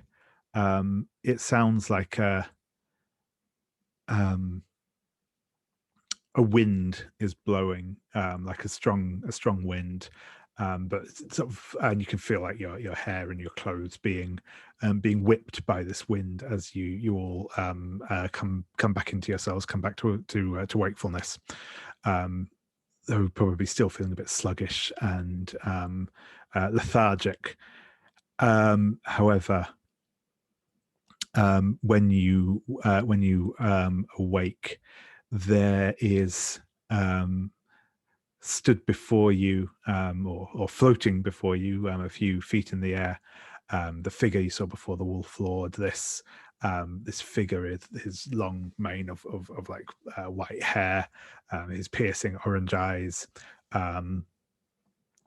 dressed as saying kind of clothes of foreign make, but obviously sort of well, they look like the clothes of a lord, a long cape and all of that, and around you can actually, for a moment, you wonder if maybe the snow has started again, because there's almost a sort of solidity to this wind that's blowing around you, until you notice they are there are faces appearing out of this like swirling misty wind that's whipping around the outside of these stones. There are figures, the faces of figures sort of emerging from there, and very vague outlines of like of wispy bodies, but mostly lost in this sort of this swirl. These figures, they all it's a collection of men and women, and they all have long flowing hair that sort of flows out behind them in this maelstrom, and the men all wear long beards. And they all of them have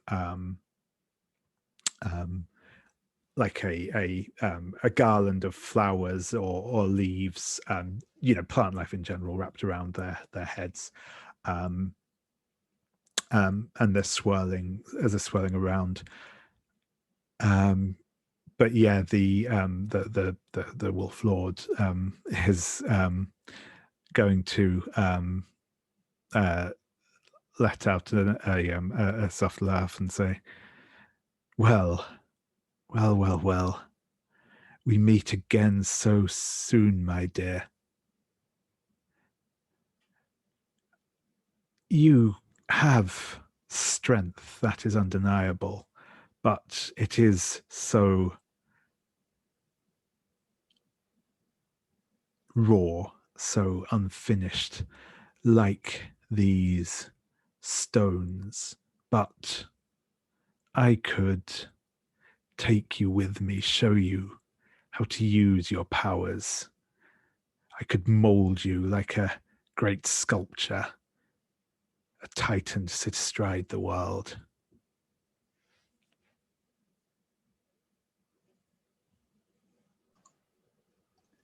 And Cord's tempted, because Cord's never had a teacher, even the hope of a teacher in this, and a terrifying ghost teacher aside, it's tempting.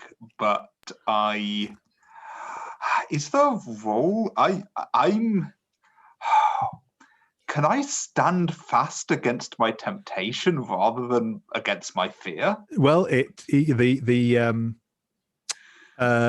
stand fast is when you stand fast against your fear or an adult. So yeah, and he is certainly very adult. Yes, I want to roll to stand fast with Would you ask one of us for help or accept that? I would accept that. I'll accept whatever I can get. I think Laurel might take your hand again if you're up for that. Yep. Or Laurel, do you have some words of wisdom you would like to share with? Oh yeah, I can give you advice if you turn to me at all. I do have some advice. I think. Yeah, absolutely. I think I like say, Cord,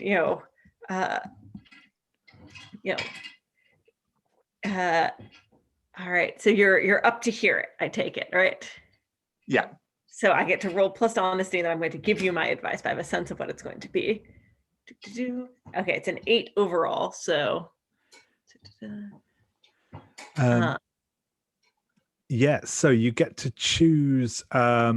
You get to choose whether you bite your tongue and tell them what they want you to hear, or tell them what you truly think without sparing their feelings. If you do the first, you mark where. If you do the latter, they mark where. But if they do heed your words, they may treat a miss on the first move they make, following your advice, as a 7 to 9. Yeah, I think I take your hand, and I'm telling you what I think is the truth. So you're the one marking where, unfortunately, but it's because I respect you. And I say, this person, whoever they are, might be able to teach you to become more powerful, but you know that it matters more that you stay than that you are the most powerful person. A fire is powerful, but a big fire is dangerous, not safer. So that's my advice to you.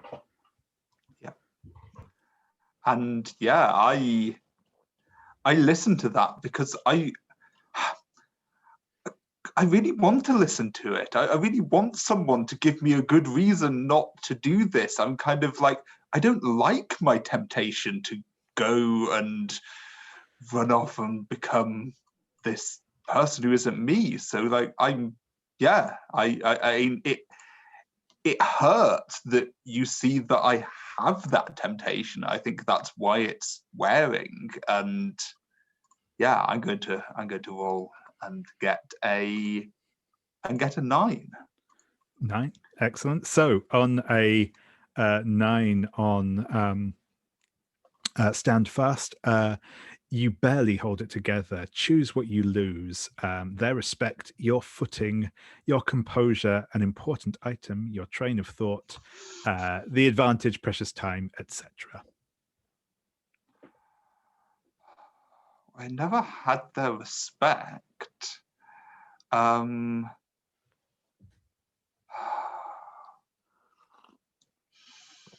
Or, as I say, if you think there's something else as well, it's those are there as suggestions rather than mandatory options. So feel free to come up with something else if you think. Okay. I think I lose my composure. I think that I think my 2 options, kind of what I was wavering between, was like temptation and terror. And I think as I've kind of rebuffed the temptation, I think I give in to terror, and I'm just kind of, I'm on the floor backing up from this spectral vision. Or can I use my bodyguard move again? Because I feel that she's in danger.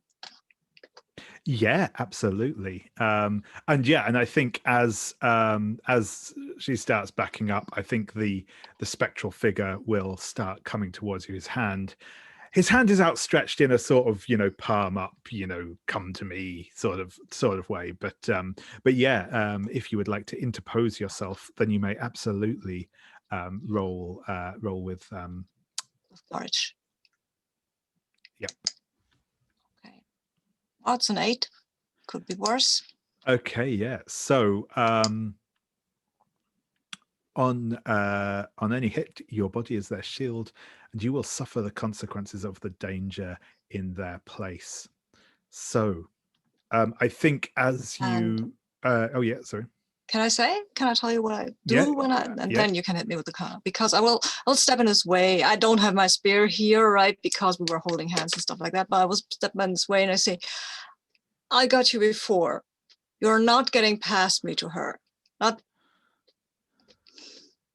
And I raise my fists a little, like I don't have a weapon or anything, but still. You don't get to hurt my friends. And I think he will his kind of, he will give you a sort of disdainful look mostly, but he will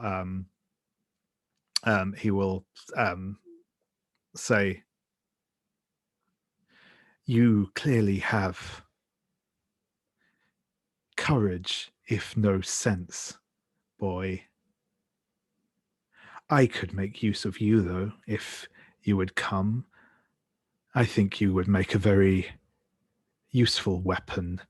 Surely you have dreamt of seeing more than the dismal huts of this town. I could show you the world, give you places to conquer, deeds to do." You don't understand me at all.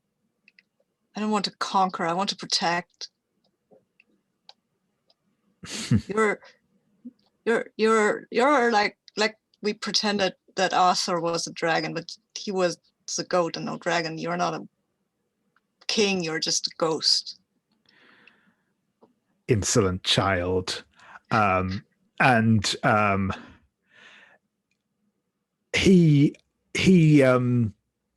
He kind of he backhands you, and it's that weird thing where it's you can't really feel him, but there is still force behind it, and it knocks you off of your feet. And I would like you to mark a point of wear, please, as you are slammed into the ground. Or maybe against the stone, right? Oh yeah. Yeah, I struggled to continue, exhausted, which was fair. Excellent. And Cari, what are you doing whilst all this is going off? What's your plan, if you have one? Or I think what Cari wants to do is to try to draw one of these sigils in the snow, like right behind or near this the spirit. But I don't think she could do that without holding fast, because that's super scary. yeah, absolutely. Yeah. So if you would like to make me a roll with courage. Yeah, and I think my courage is pretty crappy. It's a -1. Do you turn to someone else to get some strength in this, or are you going to see if your courage holds? I feel like the others are so busy with each other and the spirit, but if someone has some way they figure it could work, then I'm open to it. Well, what does it look like as you're getting ready to do this? I'm trying to see if there's a way I can help you. I'm trying to think about what I'm seeing as you're stealing yourself, so that I can figure out how I might jump in. Yeah, I think Cari sees that first the spirit is focused on Cord, and Laurel is supporting her, and then Gryf steps forward, and the spirit attacks him, kind of, and she realizes that she has a chance to do something, so she's like making herself as small and unobtrusive as possible, and trying to like sneak around to stand behind the spirit, so she can look at you, so she can see you, but yeah, so maybe that could be something. Yeah, I feel real parallels to my attack on the wolf then. So I think, yeah, I think it's the same thing where, like, as you're doing that, like I stand up, like holding my rolling pin, not intending to actually use it this time, and then saying, like, you can't have any of them, and who are you anyway, that you're so weak on your own that you have to beg children to help you, or that you're the ones we turn to as tools. Oh yeah, that's super great. You're distracting him just like I was distracting the wolf. Yeah, that's super great. Yeah, so now I need to stand fast, and I roll an 11, which even with my -1 is a 10. So that's super great. I don't know what happens with turn to your peers when you roll a 10 plus anyway. I guess someone Yeah. still has to mark where. Honestly, technically, I believe yes, but I feel like because you're not actually getting any benefit out of that, I'm not going to make anyone mark where there. That seems a bit harsh. So yeah, it's fine. Yeah, cool. We'll let that one fly. And then I think what I'm doing is call on superstition. Yep, that's what I was thinking there. Yeah, so that's a roll, and that's with learning, which I'm good at. But here I don't think I can get any help really. Yeah, I think, that's probably fair. Yeah. yeah. So let's make that roll, and that is not happening. Is anyone else seeing a roll happening in the dice roller? Let me see. No, I can see the one you just made, but not a new one. Okay, I guess I have to roll my physical dice then.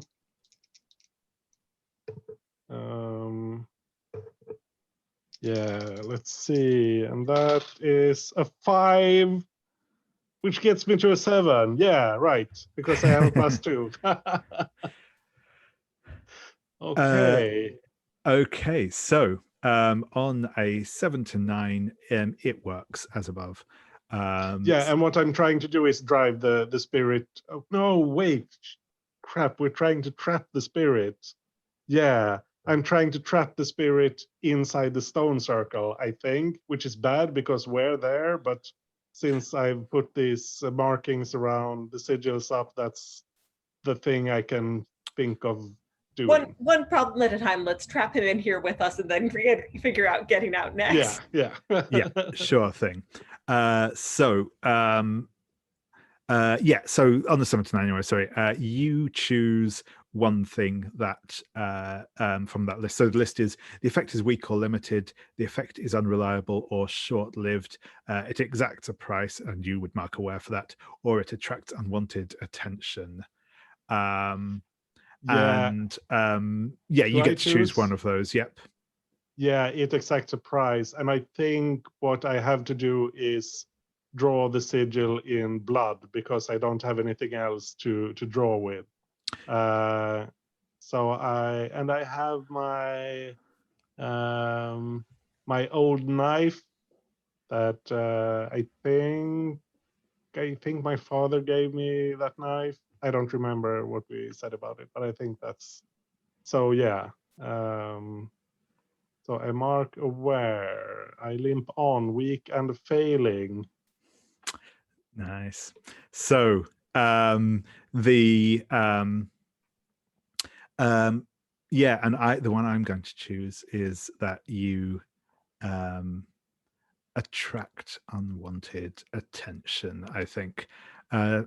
Just checking. I think that's what I want to go for. Actually, no. I think that it is going to be. I had one idea for that, but no. I think this is going to be unreliable or short-lived. This is a. This is folk magic. It's not the full power of sorcery or conjuration. So it. You see just for a moment as you draw this sigil on the ground in front of you, you see there is a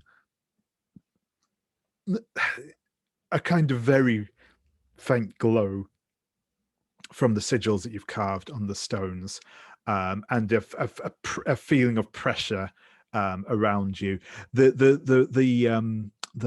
It's weak, this feeling you can feel, but it's definitely there, and just for a moment as well, the spirits in this like maelstrom around you slow down a little and aren't moving quite as quickly, and they seem to actually kind of pay a little more attention to what's going on around them. And you will notice, I'm going to give you as well on that, that now that they're not moving quite as rapidly and you actually get a chance to sort of see what's going on, there appear to be 12 of them. Yeah, I think with that we will go back to see what Cari is up to. Cord, sorry. So,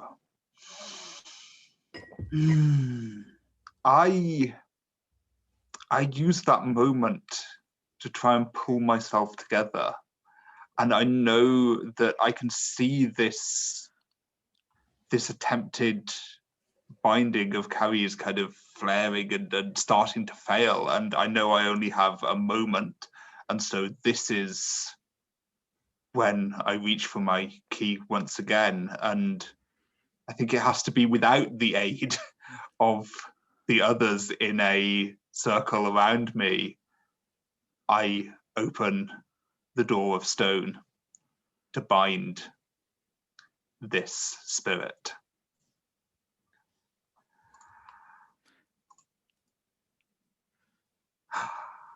And I get a 10. Excellent. So on a 10 plus, you open the door and let its power flow. On a 10 plus hit, your will be done. So yeah, how does this look as you draw on the door of stone to bind the spirit? So I think that the maelstrom of spirits around this central spirit clears for a moment, and we see and hear the 12 stones vibrating, kind of each with a different note, kind of like vibrating with power, and they go together to form this this singing, this 12-piece harmony that weaves around. And my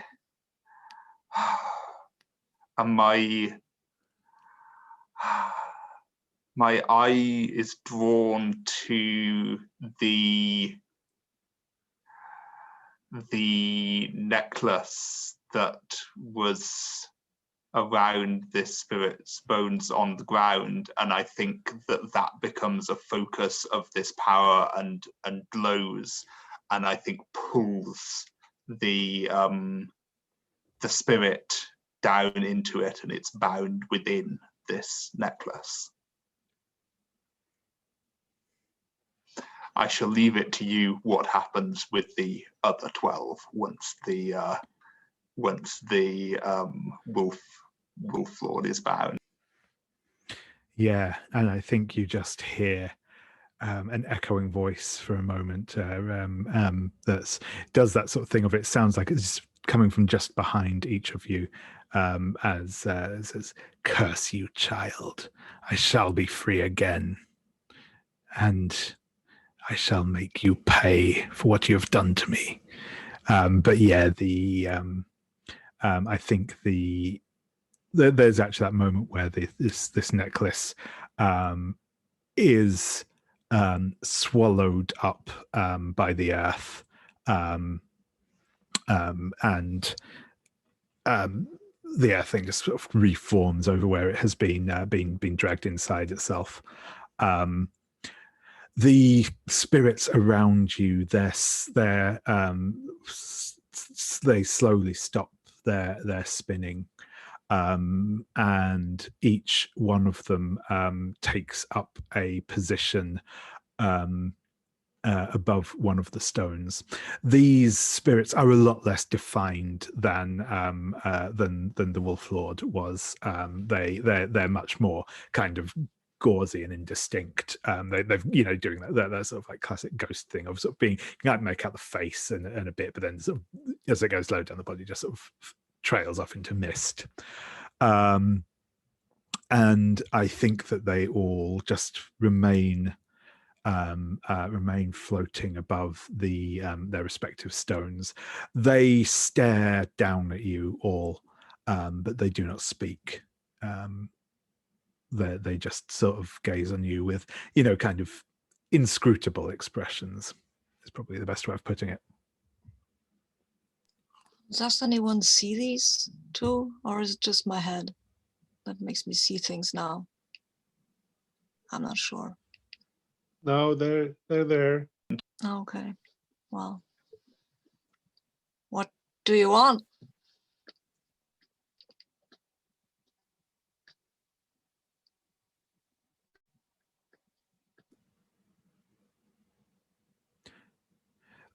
There is no response from the spirits. After though, I think they will all as one gesture, pointing towards the entry to this gully. And they will, they will kind of take up a pointing pose and remain that way. I think they want us to leave. Yeah, we may have worn out our welcome. Yeah, nice meeting you, ghosts. I think I do an awkward curtsy to try and. Oh, actually, before we go, around large groups of people for very long.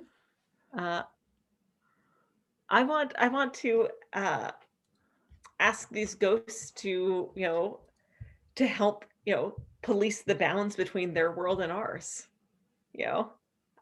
Since there's a crowd of them. Yeah, sure thing. So yeah, let's hear. Would you like to make that appeal to them, and we'll see how that goes. I think I do my awkward little curtsy and then say, spirits, we have sealed away, and I'm like, for all of you, I'm imitating my grandmother as best I can, who's the most important member of my family, but not well, but just her cadence or choice of words. We have sealed away that which should not have been disturbed, but we don't want to trust to luck, in the face of our own inexperience. We know to go to those who are native to these parts, planes.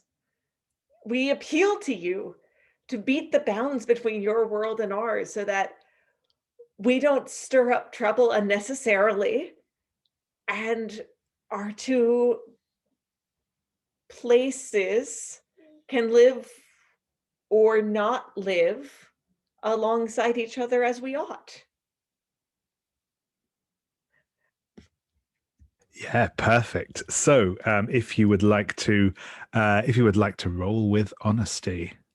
Heck yeah. Let's see. All right, it's an 8. Talking to some ghosts.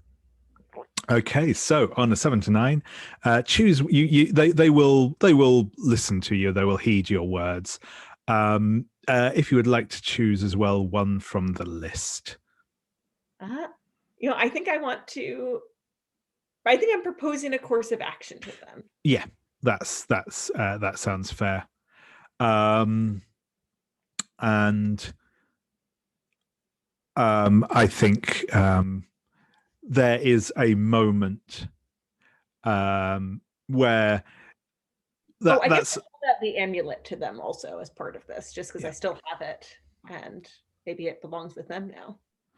Yeah, absolutely. Yeah, and I think there is that moment of you can almost feel that there's some sort of communication going on between them. The way they kind of look at each other with a little more focus or more intent, I should say. Their focus has been fairly unwavering, but and then finally one of them who looks like an elderly man with a long beard and long hair and a wreath of holly, says in a deep, low voice that sounds like rocks grinding against each other.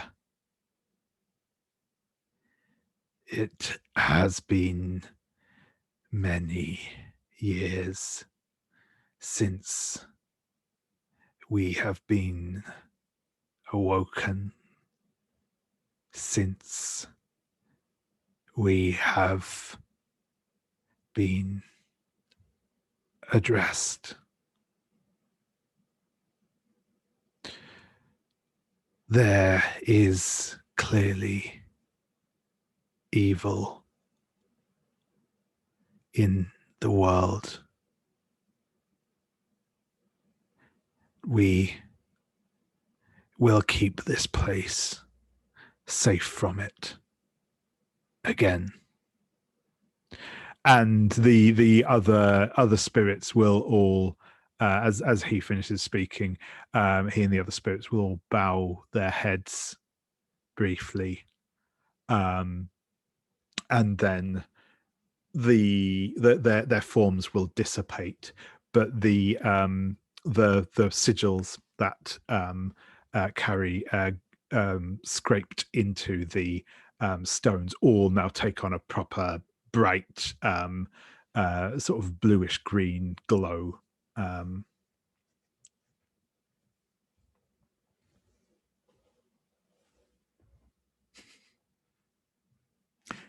And you feel you do feel just that there's just that moment after that where it's just sort of everything is silence again. And you are left to make your way back down the mountainside. I'm not going to ask you to make another difficult journey to get back, because there's nothing really to gain from it. But I will. We're kind of coming towards the end. So what I'll do is I will let you all, if there's any conversations you wish to have on your way down the mountainside, any other like little vignettes that we see as you all make your way down, I will let you have all those moments, and then we will probably leave things there for the evening and then pick up back in town next time. So I'm going to go in reverse character keeper order, I think, for this time. So Cari, is there anything that you want to show us as you all make your way back down, or is there anyone you would like to have a conversation with, or anything else you would like to do? Yeah, let me have a look.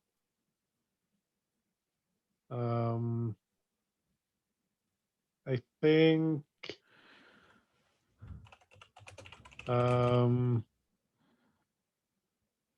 think Cari's a bit scared of Cord at the moment, because she had this really great power, but it seemed she was tempted to go with the spirit and that sort of thing. So she's probably staying away from her. But I think she's feeling kind of a bond with Laurel because they helped each other. So she's going to stick close to her, and at some moment when they're close to each other and the other two are a bit further away, she's going to admit that she really had no idea what she was doing when they were going to the stone circle. That she had seen it in this vision, and then she just tried to make something up that she hoped would work. Yeah, I'm not sure if that counts as open up. Yeah, no, absolutely. It's I believe the phrasing on it is when you open up and offer someone comfort, company, or intimacy. So I think that's fine. Yeah, that feels like an intimate thing to admit that. Yeah. Yeah, that's the part I was going for. So does Laurel accept this? Absolutely. I think what she says to you is like, well, maybe you weren't all making it up. The spirits did ultimately want to help. Maybe they were already helping. I think we're not as alone in this as it could feel at the beginning when we set out. Ooh, that I really hope that works, because that was good. So let's see. Let's roll the dice, and the dice roller still isn't working. Okay, let's try the physical ones, and they say 7, and I don't remember what my honesty is. My honesty is +2. Oh wow! So I get a 9. Yeah, so on a 7 to 9, you will both unmark a point of wear, as you share in a moment together. Perfect. Excellent. Yep, that's Awesome. my part. Yeah, no, that's lovely. Thank you. And Cord, how about you? How are you feeling after all this, and what would you like to show us as you head back down the mountain? So I think I'm lagging behind a little bit. I'm just kind of walking a little bit slower than the rest of the group so that there's a little bit of space. And I'm looking at my Conjurer's Key. And whereas before my eyes have shown only kind of curiosity and even playfulness when looking at the key, like it's been exciting. Now there's wariness there. Like I know that things can go badly wrong when I use this, and I've always kept this key around my neck where it's in kind of a moment's reach, but I take it and I tuck it deep into a pocket of my cloak where I'd have to think about it before I retrieve it.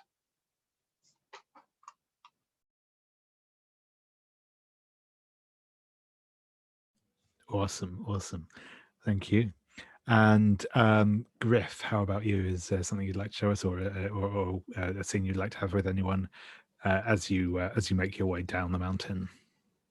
I think Gryf would like to talk to people and make plans and stuff like that, but he's too exhausted. He's too tired. He hit his head, and it's aching, and there is a bit of blood, and he's just leaning. He's leaning on a spear. At that point, he needs it kind of like to keep on his feet. He will keep on his feet, but he will not notice that Cord is falling behind because he's just focused on one step. Just put one foot in front of the other, get down the mountain, get to the village, whatever. Fall down in the snow, basically, and try and help Gryf a little bit here, offering comfort. I think Laurel, pretends she's having trouble and asks if she can lean on the spear too, but is really doing this in a way where she's going to take your weight without acknowledging that in any way, if Gryf allows that. I think he's he tries to help you, because of course he would, or he would. I think he would offer you maybe the spear, but if you want to lean on it with him by your side, that would be fine as well. Sure, he doesn't even notice, right? He's just like, okay. Yeah, I think like that's what Laurel's going for, that kind of like, here, let me take your arm so that I can stand up, and she's really tucking his over hers. Yeah, he'll just let her. He will tell her that his head hurts quietly, but that's. Right. I've got a 7 on that.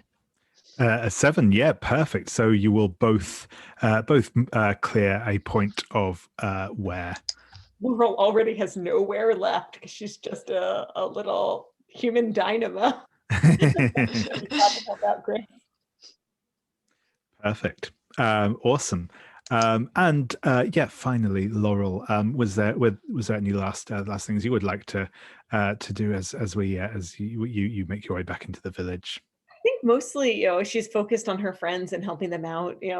She feels like, she's definitely come out of this really lucky. I think she's just absently, with her free hand, like tracing out that sigil that was on the amulet just on her own palm sometimes, like wanting to make sure she remembers it, feeling like it could be important in the future.